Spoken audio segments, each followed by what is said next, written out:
ഇതിനൊരു ഭയങ്കര ത്രില്ലറായിട്ട് നിങ്ങൾ സമീപിക്കരുത്. അങ്ങനെ ത്രില്ലർ സിനിമയല്ല.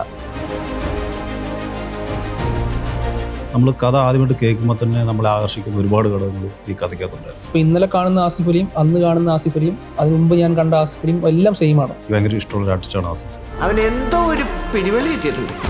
അതേ പിടിച്ചാണ് അവൻ കയറിയത്. നമുക്കുടെ സിനിമകൾ ഇറങ്ങുന്നതിൻ്റെ തലേദിവസം ഉറക്കം വരാതിരുന്നൊരു രാത്രികൾ ഉണ്ടായിരുന്ന ഒരാളാണ് ഞാൻ. ഇന്ത്യൻ സിനിമയുടെ പശ്ചാത്തലത്തിൽ ഈ ഓൾട്ടർനേറ്റ് ഹിസ്റ്ററി എന്ന് പറയുന്ന ഒരു ജോണർ ആദ്യം അങ്ങനെ എക്സ്പ്ലോർ ചെയ്തതായിട്ട് ഞാൻ കേട്ടിട്ടുണ്ട്.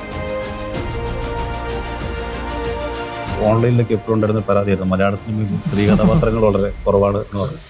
എനിക്ക് വ്യക്തമായിട്ടുള്ള രാഷ്ട്രീയ കാഴ്ചപ്പാടുള്ള ഒരാളാണ് ഷാഫിക്ക്. ഞാനെന്ന് വെച്ച് കഴിഞ്ഞാൽ ഒരു രാഷ്ട്രീയ ബന്ധമൊന്നുമല്ല. എനിക്കൊരു ചേട്ടൻ എന്ന് പറയുന്ന ഒരു ഫീല് ഭയങ്കരമായിട്ടുള്ള ഒരാളാണ്. മമ്മൂക്ക സമ്മതിക്കുകയാണെങ്കിൽ നമുക്ക് മുന്നോട്ട് പോകാം എന്നുള്ള ആദ്യത്തെ തീരുമാനത്തിൻ്റെ ഭാഗമായിട്ട് ഞാൻ പോലും മമ്മൂക്കയുടെ കഥ പറഞ്ഞു. അപ്പം നീ ഇത് ചെയ്തോടാ എന്ന് പറഞ്ഞപ്പോഴാണ് പിന്നീടുള്ള അടുത്ത ആൾക്കാരുള്ള കഥ കുറച്ച് തുടങ്ങിയത്. കാണുന്ന പ്രേക്ഷകർക്ക് ഒരു ത്രില്ലറായിട്ട് സിനിമ കണ്ടു കഴിഞ്ഞാൽ അവിടെ കുറേ കൂടെയൊക്കെ ബ്രില്യൻസ് വേണമായിരുന്നു എന്ന് പറയുന്ന ഒരുപാട് ആൾക്കാർ എന്നെ ഇതാക്കാം. പക്ഷെ അത് ഞാൻ അങ്ങനെയല്ല. നമ്മുടെ തീരുമാനത്തിൻ്റെ ഭാഗം തന്നെയാണ്.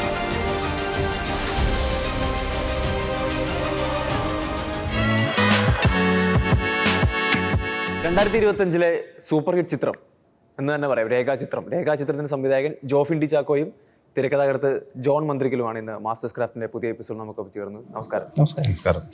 ആദ്യം തന്നെ വൈ കാതോട് കാതോരം എന്ന് വെച്ച് തുടങ്ങാം. എന്തുകൊണ്ട് കാതോട് കാതോരം എന്ന സിനിമ ഈ ചിത്രത്തിൽ ഒരു കഥ പറയാൻ വേണ്ടി, ഒരു ബാക്ക് സ്റ്റോറി പറയാനായിട്ട് ആ സിനിമ നിങ്ങൾ ചൂസ് ചെയ്തു? ഇതിൻ്റെ ആദ്യത്തെ ചർച്ചകളിൽ, അതായത് ഇതിലൊരാളും കൂടി ഉണ്ട്, റൈറ്റേഴ്സിലെ രാമു എന്ന് പറയുന്ന അവൻ കൂടി എത്തിയിട്ടില്ല. രാമുവിൻ്റെയാണ് ഇതിൻ്റെ ബേസിക് ഐഡിയ. രാമുവിൻ്റെയാണ്. രാമു ആദ്യത്തെ ദിവസങ്ങളിൽ എൻ്റെ അടുത്ത് കഥ പറഞ്ഞ സമയത്ത് തന്നെ അന്ന് രാത്രി ആദ്യത്തെ ഒരു ഐഡിയ ഈ പറയുന്ന സിനിമയിലെ ഒരു ജൂനിയർ ആർട്ടിസ്റ്റ് എന്ന് പറയുന്ന സംഭവത്തിന് ആ ഒരു സെറ്റിൽ വെച്ച് നടക്കുന്ന പരിപാടീസും അങ്ങനെയൊക്കെ പറഞ്ഞ സമയത്ത് ഒരു ഒറിജിനൽ സിനിമയിലേക്ക് കണക്ട് ചെയ്യുകയാണെങ്കിൽ നല്ലതായിരിക്കും എന്നുള്ള സംഭവം പറഞ്ഞ സമയത്ത് പിന്നെ ഏതാണ് ഒറിജിനൽ സിനിമ നമുക്ക് കണക്ട് ചെയ്യാൻ പറ്റുക എന്നുള്ള ചിന്തയിൽ നിന്ന് അതിൻ്റെ ആദ്യത്തെ ദിവസങ്ങളിൽ തന്നെ ഈ പറയുന്നൊരു കാലഘട്ടത്തിൽ ഒരു പാട്ട് എവിടെയാണ് കുറച്ചധികം ആൾക്കാർക്ക് ഒപ്പം നിന്ന് ഒരാളെ നമുക്ക് പ്രൊജക്റ്റ് ചെയ്ത് കൊണ്ടുവരാൻ പറ്റുന്ന ഒരു സിനിമയുള്ളതെന്ന് നോക്കിയ ഭാഗത്തുനിന്ന് പിന്നെ ഓഫ് കോഴ്സ് മമ്മൂക്കയുള്ള ഒരു സിനിമ അങ്ങനെയൊക്കെ നോക്കിയിട്ടാണ് ആ സിനിമയെ കാതോരം എന്ന് പറയുന്ന സിനിമയിലേക്ക് കണക്ട് ചെയ്തത്. എങ്കിലും ഇപ്പോൾ മമ്മൂക്ക എന്നൊരു എലമെന്റ് ചൂസ് ചെയ്യുന്നു. അപ്പം മമ്മൂക്കയുടെ എനിക്ക് തോന്നുന്നു കാതോരത്തേക്കാളും ഒരു സെലിബ്രേറ്റ് ചെയ്യപ്പെടുന്ന ഒരുപാട് സിനിമകളുണ്ട്. ഇപ്പോൾ കൈൻഡ് ഓഫ് ഒരു തനിയാവർത്തനമാകാം, അല്ലെങ്കിൽ മൃഗയാവാം. പക്ഷെ ഇതിലൊക്കെ ഒരു കൂടെ നിൽക്കുന്ന ഒരു വലിയ സെറ്റ് ഓഫ് ഗ്യാങ്ങിൽ നിന്ന് ഒരാൾ മിസ്സായി പോയാൽ പോലും കണ്ടിന്യൂ ചെയ്യാൻ പറ്റുന്ന ഒരു സിനിമ എന്ന് പറയുന്ന സംഭവം കൂടി വേണമല്ലോ. പിന്നെ അതേപോലെ തന്നെ അത്രയും പോപ്പുലർ ആയിട്ടൊരു പാട്ട്, സോങ്സ് ഈ പറയുന്ന ഈ ദേവപാടി എന്ന് പറയുന്ന പാട്ട് ഭയങ്കര ഹിറ്റാണല്ലോ. എല്ലാവർക്കും അറിയുന്ന ഏത് ജനറേഷനിലും എല്ലാ ജനറേഷനിലും ഇപ്പോഴത്തെ കുട്ടികൾക്ക് വരെ അത് ഈ നത്താൻ കേസ് കൂടെ ഇറങ്ങുന്നതിന് മുമ്പ് തന്നെ ആ പാട്ട് ഭയങ്കര, ഞങ്ങളിത് ആലോചിക്കുന്ന സമയത്ത് നത്താൻ കേസ് കൂടെ ഇറങ്ങിയിട്ടില്ല, അത് ഭയങ്കര റീസെൻ്റ് ആയിട്ട് ഇറങ്ങിയത്. അപ്പോൾ അങ്ങനെ കണക്ട് ആവാൻ പറ്റുന്നൊരു പാട്ട് എന്നുള്ളതാണ് ഇതിനെ ആദ്യം ചൂസ് ചെയ്യാൻ കാരണം. എങ്ങനെയാണ് ഈ സിനിമയുടെ സ്ക്രിപ്റ്റിലോട്ട് ജോൺ മന്ത്രിക്കൽ വരുന്നത്? അതായത് ഞങ്ങളിങ്ങനെ എഴുതി ഇതിൻ്റെ ഒരു പ്രീസിന് മുമ്പ് തന്നെ ഒരു ബേസിക് കഥയായിട്ടുണ്ടായിരുന്നു. പക്ഷെ ഇതിൻ്റെ ഒരു സെക്കൻഡ് ഹാഫിലേക്ക് ഈ സംഭവം അല്ലെങ്കിൽ അതിൻ്റെ ബാക്കി ഒരു പൂർണ്ണതയിലേക്ക് നമുക്ക് എത്തിക്കാൻ കുറച്ച് ബുദ്ധിമുട്ട് വന്ന സമയത്ത് ഒരാളുടെ കൂടി ഹെൽപ്പ് വേണം എന്ന് പറയുന്ന ഒരു സംഭവം തീരുമാനിക്കുകയും ഞാനും രാമനും കൂടെ എടുത്ത് തീരുമാനത്തിൻ്റെ ആരായിരിക്കും അടുത്തത് നമുക്ക് നല്ല ഒരു അത്യാവശ്യം നന്നായിട്ട് എഴുതുന്ന ഒരാളായിരിക്കണം, എൻ്റെ ഒപ്പം നമ്മുടെ ഒപ്പം ഭയങ്കര സിങ്കായി നിൽക്കാൻ പറ്റുന്ന ഒരാളായിരിക്കും. ഒരുപാട് ഞങ്ങളെക്കാളൊക്കെ ഭയങ്കര വലിയ ആൾക്കാരല്ലാതെ നമ്മുടെ ഒപ്പം കമ്പനിയായിട്ട് നന്നായിട്ട് എഴുതാൻ പറ്റുന്ന ഒരാൾ എന്നതിൽ ഞങ്ങൾ തപ്പിയപ്പോഴാണ് ജോൺ മന്ത്രിക്ക എന്ന് പറയുന്ന മിഥുനേട്ടനാണ് എനിക്ക് സജസ്റ്റ് ചെയ്തത്. അങ്ങനെയാണ് ജോൺ മന്ത്രിക്ക ഞങ്ങളൊപ്പം വരുന്നത്. ജോൺ ഇതിലേക്ക് വരുന്നു. ദെൻ ഈ ഓൾട്ടർനേറ്റീവ് ഹിസ്റ്ററി ഒരു തോട്ട് കേട്ടപ്പോൾ ആദ്യം തോന്നിയ ഒരു കാര്യം എന്തായിരുന്നു? ഒരു മലയാള സിനിമയുടെ അല്ലെങ്കിൽ ഇന്ത്യൻ സിനിമയുടെ പശ്ചാത്തലത്തിൽ ഈ ഓൾട്ടർനേറ്റ് ഹിസ്റ്ററി എന്ന് പറയുന്ന ഒരു ജോണർ ആദ്യം അങ്ങനെ എക്സ്പ്ലോർ ചെയ്തതായിട്ട് ഞാൻ കേട്ടിട്ടില്ല.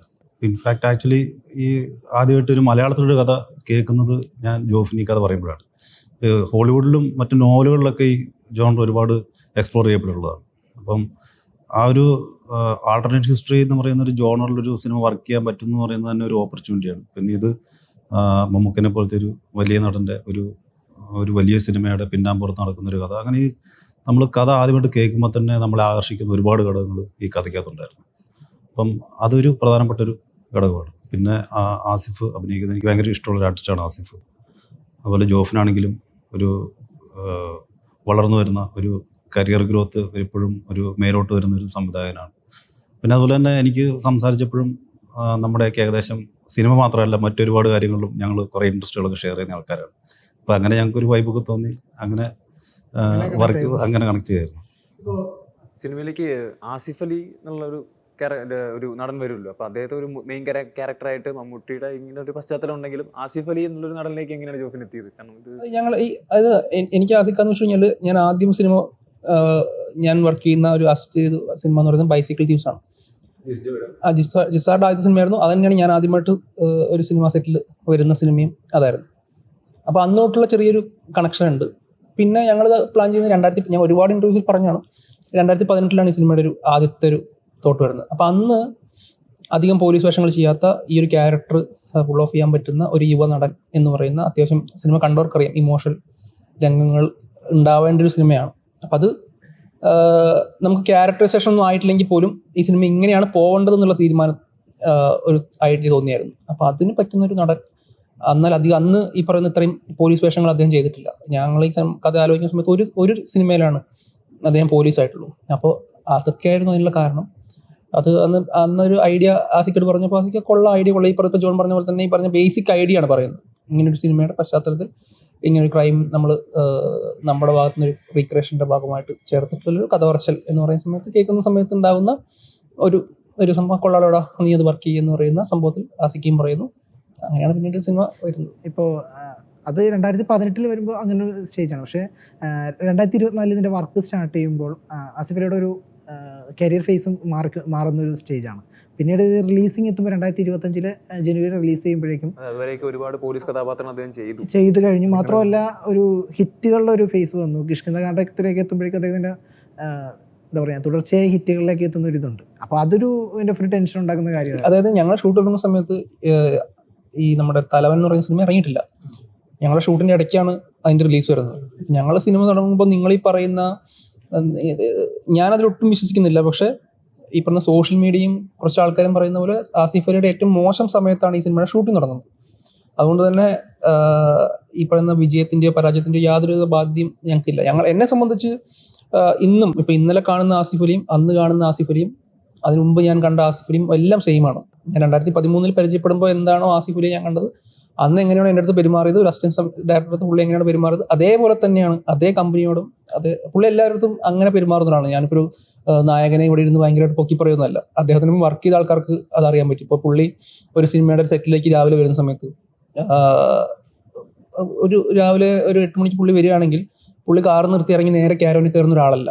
അത് പുള്ളിയോടൊപ്പം വർക്ക് ചെയ്ത ആൾക്കാർക്ക് മനസ്സിലാവും. അപ്പോൾ നമ്മൾ ഇന്ന് ഒരു നായകനെ പൊക്കി പറയുന്ന പരിപാടിയാണ്, അത് ഒട്ടും അങ്ങനെയല്ല. പക്ഷെ പുള്ളി അവിടെ നിൽക്കുന്ന എല്ലാവരെയും കണ്ട് ഒന്ന് ഷെയ്ക്കാനെ കൊടുത്ത് അവിടെ പ്രൊഡക്ഷനിലുള്ള ആൾക്കാരെ എല്ലാവരും ജസ്റ്റ് ആർട്ടിൽ വർക്ക് ചെയ്യുന്ന ആൾക്കാരെയൊക്കെ ഒന്ന് കണ്ട്, ആരെങ്കിലും അന്ന് കാണാത്തുണ്ടെങ്കിൽ ആ ചേട്ടനവിടെ എന്ന് ചോദിച്ച് പുള്ളിയെ വിളിച്ചൊരു ഹായൊക്കെ പറഞ്ഞ് ചിലവരെയൊന്ന് കെട്ടിപ്പിടിച്ച് അങ്ങനെയാണ് പുള്ളി പോകുന്നത്. പുള്ളി ഒരിക്കലും അതൊരു ഒരു നന്മപരമായിട്ട് ചെയ്യുന്ന അങ്ങനെ അതല്ല. പുള്ളി ഭയങ്കര ഓർഗാനിക്കായിട്ട് ചെയ്യുന്ന ഒരു മനുഷ്യനാണ്. അപ്പോൾ പുള്ളി അങ്ങനെ തന്നെ 2013 ഞാൻ ആ സിനിമ ഞാൻ അസിസ്റ്റ് ചെയ്യുന്ന സമയത്ത് പുള്ളി എൻ്റെ അടുത്ത് അങ്ങനെ തന്നെ വർക്ക് ചെയ്തിട്ടുണ്ടായിരുന്നു. ഞാൻ സിനിമ സംവിധാനം ചെയ്യാൻ വരുന്ന സമയത്ത് എൻ്റെ സെറ്റിൽ വന്ന സമയത്തും അതേപോലെയാണ് ഉണ്ടായിരുന്നത്. പിന്നെ സംവിധായകനാവുന്ന സമയത്ത് കുറച്ചും കൂടി നമുക്ക് ക്ലോസ് ആയിട്ട് അടുത്ത് പെരുമാറാനും പറ്റും. അപ്പോൾ ഈ പറയുന്ന ഈ ഒരു വ്യത്യാസമോ ഇതോ എനിക്ക് അന്നും തോന്നിയിട്ടില്ല. ഇന്നലെ രാത്രി ഞങ്ങൾ തിയേറ്റർ വിസിറ്റ് പോകുന്ന സമയത്തും അന്ന് കണ്ട ആൾ തന്നെയാണ് ഇന്ന് കാണുന്നത്. ഈ ആസിഫിലോട്ട് റിലേറ്റ് ചെയ്ത് തന്നെ ചോദിക്കണേ, ഈ ക്യാരക്ടർ സെക്കൻഡ് ഹാഫിൽ, പടത്തിൻ്റെ സെക്കൻഡ് ഹാഫിൽ അങ്ങനെ വലിയൊരു ഫൈറ്റ് സീനൊന്നും ആക്ഷൻ സീനൊന്നും പറയാനില്ല. പക്ഷേ അയാൾ ഒരു ഫൈറ്റ് സീൻ പോലെ ഉണ്ട്. അവിടെ വരുമ്പോഴേക്കും അദ്ദേഹത്തിൻ്റെ ഒരു ബോഡി ലാംഗ്വേജ് അടിക്കുമ്പോൾ അയാളൊരു പൊതുവെ ആസിഫ് അലിയുടെ ഇതുവരെയുള്ള പോലീസ് ക്യാരക്ടേഴ്സിലൊന്നും അത്ര അയാളെ അടിയിലൊരു പവർ കാണാൻ പറ്റുന്നുണ്ട്. അതങ്ങനെ ഒരു അയാളെ പവറൊക്കെ എങ്ങനെയായിരുന്നു? ആസിഫ് അലി എന്ന ആക്ടർ അങ്ങനെ ഫൈറ്റ് സീക്വൻസുകൾ അധികം നമ്മൾ കണ്ടിട്ടില്ല. ഈ ക്യാരക്ടർ വരുമ്പോൾ ഉള്ള അടിക്കൊക്കെ ഒരു പ്രത്യേക പവർ വരുത്തിയിട്ടുണ്ട്. അത് അദ്ദേഹം തന്നെ പിടിച്ചതാണ്, അല്ലാതെ നമ്മളതിന് പ്രത്യേകിച്ച് അങ്ങനെ ഒരു അതൊന്നും അല്ല. അത് പുള്ളി തന്നെ നമ്മൾ ഫസ്റ്റ് സംസാരിക്കുന്ന സമയത്ത് എങ്ങനെയാണ് ഈ ക്യാരക്ടർ പിടിക്കേണ്ടത് എന്നുള്ളൊരു സംസാരം ആദ്യം ഉണ്ടായിട്ടുണ്ട്. അത് കഴിഞ്ഞ് പുള്ളി അങ്ങനെ ത്രൂ ഔട്ട് എല്ലാ ദിവസവും ഞങ്ങളടുത്ത് രാവിലെ ചോദിക്കുന്നത് എന്താ ചെയ്യുന്നത്. എൻ്റെ ജോണിൻ്റെ അടുത്ത് ഇടയ്ക്കിടയ്ക്ക് ചോദിക്കും മുഴുവൻ കഥയൊന്ന് പറയാൻ പറയും. ഇടയ്ക്ക് ജോണിൻ്റെ അടുത്ത് പറയും മുഴുവൻ പടത്തിൻ്റെ കഥ ഒരു 5-6 ദിവസം കൂടുമ്പോൾ പുള്ളി ഒന്ന് മുഴുവൻ കഥ ഒന്ന് പറയാമെന്ന് പറയും. അത് പുള്ളി കഥ തന്നെ മുഴുവൻ കേട്ടിട്ട് ആ ഒരു ഫ്ലോയിൽ പുള്ളി തന്നെ പിടിക്കുന്നതാണ്. പിന്നെ തലേ ദിവസം പോകുന്ന സമയത്ത് നാളെ എടുക്കുന്നതിൻ്റെ സ്ക്രിപ്റ്റ് വാങ്ങിയിട്ട് പോകും. നാളെ എടുക്കുന്ന സീൻ ഏതൊക്കെയാണ് എന്നുള്ളത് പുള്ളി തലേ ദിവസം വാങ്ങിയിട്ട് പോകും. അത് പുള്ളി പിറ്റേ ദിവസം രാവിലെ വരുമ്പോൾ അത് വായിച്ച് പഠിച്ച് ഒന്ന് പ്രിപ്പയർ ആയിട്ടാണ് വരുന്നത്. അപ്പോൾ പിറ്റേ ദിവസം രാവിലെ വരുന്ന സമയത്ത് നമ്മളത് ഈ ഡയലോഗ് ഓക്കെ ആണോ എന്നുള്ള സംഭവങ്ങൾ ചോദിക്കും. അപ്പോൾ ജോണും പുള്ളിയും കൂടി ഞങ്ങളവിടെ സെറ്റ് ചെയ്യുന്ന സമയത്ത് ക്യാരലിരുന്ന് ആ ഡയലോഗ്സ് ഒക്കെ ഒന്ന് വർക്ക് ചെയ്യും.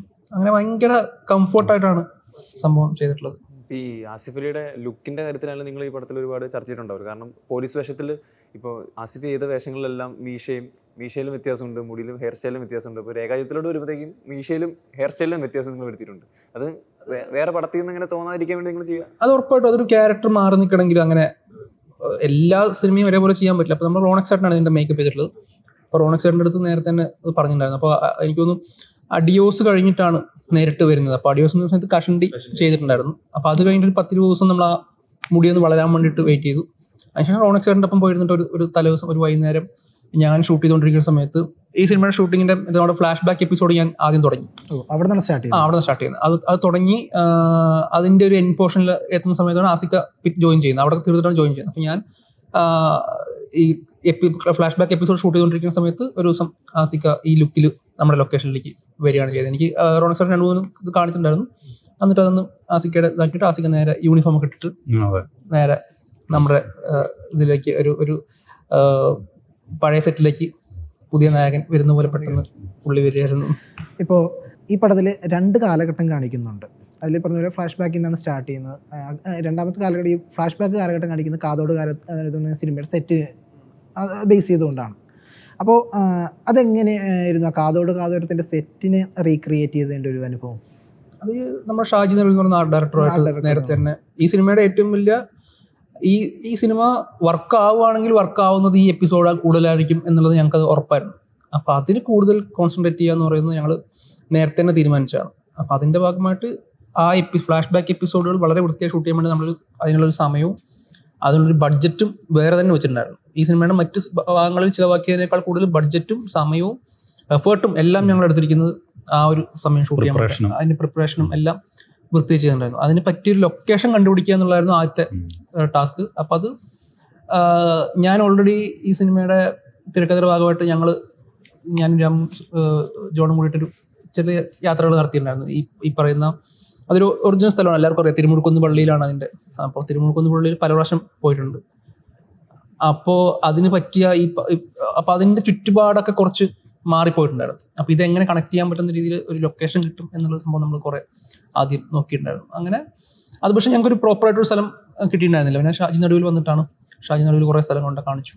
അതിലൊരു സ്ഥലത്താണ് നമ്മൾ സെറ്റ് ചെയ്തിട്ടുണ്ടായിരുന്നു. ഈ ലൊക്കേഷൻ കണ്ട് എത്ര സമയം എടുത്തിട്ടുണ്ടാകും? ബാക്കി ലൊക്കേഷൻ ഒന്നും അങ്ങനെ ഭയങ്കര സമയം എടുത്തില്ല. പക്ഷേ ഈ ഒരു ലൊക്കേഷനും പിന്നെ ഞങ്ങൾ ഏറ്റവും സ്ട്രഗിൾ ചെയ്തത് നമ്മുടെ വിൻസെന്റ് എന്ന് പറയുന്ന മനോജ് കെ ചെയ്ത ക്യാരക്ടറിന്റെ വീടിന് വേണ്ടിയിട്ടാണ് ഞങ്ങൾ ഒരുപാട്. അപ്പോൾ പുള്ളിയുടെ ക്യാരക്ടർ നിൽക്കുന്ന ഒരു വീടായിരിക്കണം. ആ വീട് കാണിക്കുമ്പോൾ തന്നെ പുള്ളിയുടെ ക്യാരക്ടറും പുള്ളിയുടെ ഒരു വലിപ്പവും ഒക്കെ ഫീൽ ചെയ്യും. അപ്പോൾ നമ്മൾ അത്രയും വലിയ വീടുകൾ നോക്കുന്ന സമയത്ത് ആരും ഷൂട്ട് ചെയ്തില്ല.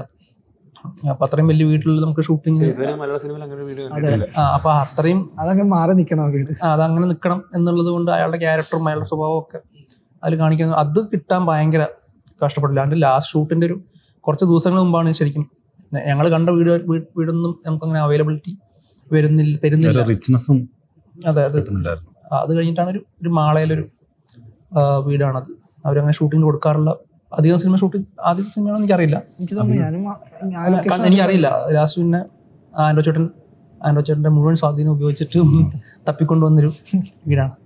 ഈ സ്ക്രിപ്റ്റാണ് ഈ സിനിമയുടെ ഒരു ബാക്ക് ബോൺ. അത്രയും പവർഫുള്ളായിട്ട് അത്രയും പക്ക പാക്ഡ് ആയിട്ടാണ് ആ സ്ക്രിപ്റ്റ് പോകുന്നത്. ലൂപ്പ് ഹോൾസ് വന്നു കഴിഞ്ഞാൽ ട്രോൾ ചെയ്യപ്പെടാം, അതും നിസ്സാരമല്ല. കാരണം നമ്മൾ മലയാളികൾക്ക് വളരെ പരിചിതമായ പല കാര്യങ്ങളും വളരെ നമുക്ക് കണ്ടുപരിചിതമായ പല കാര്യങ്ങളും ഈ സിനിമയിൽ പറഞ്ഞു പോകുന്നുണ്ട്. അപ്പോൾ ഈ ഒരു സ്ക്രിപ്റ്റ് പ്രോസസ്സ് എത്ര നാൾ വേണ്ടി വന്നു? അതിൻ്റെ ഒരു കുറച്ചധികം വേണ്ടി വന്നു. അതെ, എത്ര നാൾ വേണ്ടി വന്നിട്ടുണ്ട്? സ്ക്രിപ്റ്റ് ഒരു ഫൈനൽ ഡ്രാഫ്റ്റിലേക്ക് എത്താൻ ഏകദേശം ജോഫിൻ 2018 മുതൽ ഈ കഥയുടെ ഒരു പറയുള്ളതാണ്. അപ്പം ആക്ച്വലി അന്ന് മുതൽ ഇതിന്റെ സ്ക്രിപ്റ്റ് ഫോം ചെയ്യപ്പെട്ടുകൊണ്ടിരിക്കുകയാണ്. ഞാൻ 21 ജോയിൻ ചെയ്തതിന് ശേഷം നമ്മൾ പറയുന്ന പോലെ 1.5 വർഷം, പിന്നെ ലാസ്റ്റത്തെ ഒരു 5-6 മാസമാണ് കൂടുതൽ ഇതൊന്ന്. ഈ സിനിമയ്ക്കകത്ത് ഒരുപാട് ക്യാരക്ടേഴ്സ് ഉണ്ട്, ഒരുപാട് കഥാപരിസരമുണ്ട്, പിന്നെ മൾട്ടിപ്പിൾ ടൈം ലൈനിൽ പോകുന്നതാണ്. ഇപ്പോൾ സെക്കൻഡ് ഹാഫിൽ തന്നെ 2-3 തവണ ഫ്ലാഷ് ബാക്ക് ഉണ്ട്. അപ്പോൾ ഇതെല്ലാം കൂടി ഒരു 2.25 മണിക്കൂർ 2-20 മണിക്കൂറിൽ ഒതുക്കാൻ വേണ്ടി ഇതിന്റെ ഒരു എഡിറ്റിങ്ങിന് വേണ്ടി തന്നെ നമ്മൾ ഒരുപാട് കുറേ സമയം അതിൽ. പിന്നെ അതേപോലെ തന്നെ ഞങ്ങൾ ഫസ്റ്റ് തന്നെ തീരുമാനിച്ചൊരു സംഭവമുണ്ട്. സ്ക്രിപ്റ്റ് ഞാനും ജോണും ജാമും ഇരുന്ന് ആദ്യത്തെ ഷോ കഴിഞ്ഞപ്പോൾ കുറച്ച് പേരുടെ നിന്ന് വന്നൊരു റിവ്യൂ ആണ് ഇതിൽ ഈ പറയുന്ന ഭയങ്കരമായിട്ട് ട്വിസ്റ്റോ സംഭവങ്ങളോ ഇല്ല. അപ്പോൾ ഞങ്ങൾ അതിലേക്ക് ഞങ്ങൾ സിനിമ കൊണ്ടുപോകുന്നില്ല എന്നുള്ളത് ആദ്യത്തെ ഞങ്ങളുടെ തീരുമാനമാണ്. അത് ഞാനത് വേണു സാറിൻ്റെ അടുത്ത് കഥ പറയുന്ന സമയത്തും ആൻഡ്രോയുടെ കഥ പറയുന്ന സമയത്തും പറഞ്ഞിട്ടാണ് നമ്മൾ സംഭവം പറയുന്നത്. ക്രൈം എന്താണെന്ന് ആദ്യമേ നമ്മൾ ഇതിനൊരു ഭയങ്കര ത്രില്ലറായിട്ട് നിങ്ങൾ സമീപിക്കരുത്, അങ്ങനെ ഒരു ത്രില്ലർ സിനിമയല്ല. അത് ഞങ്ങൾ വ്യക്തമായിട്ട് തീരുമാനിച്ചത് അങ്ങനെയാണ്. ഇപ്പോൾ ഇത് ഇൻവെസ്റ്റിഗേഷന് വേണ്ടിയിട്ട് നമ്മൾ ഒരുപാട് സമയം പ്രത്യേകിച്ച് സെക്കൻഡ് ഹാഫിൽ എടുക്കില്ല എന്നുള്ള ഒരു തീരുമാനം ഞങ്ങൾ എടുത്തിട്ടുണ്ടായിരുന്നു. അവിടെ ഭയങ്കര ബ്രില്യൻസ് കാണിക്കാതെ നമുക്ക് വേണ്ട സാധനങ്ങൾ, നമ്മളുടെ സിനിമ വർക്കാവേണ്ടതും വർക്കാക്കി എടുക്കേണ്ടതും മറ്റൊരു എപ്പിസോഡിലാണ്. അതിലെ ഇമോഷൻ നമുക്ക് പ്രോപ്പറായിട്ട് ഫോക്കസ് ചെയ്യണം എന്ന് പറയുന്നൊരു തീരുമാനം ഞങ്ങൾ സ്ക്രിപ്റ്റിൽ എടുത്തിട്ടുണ്ടായിരുന്നു.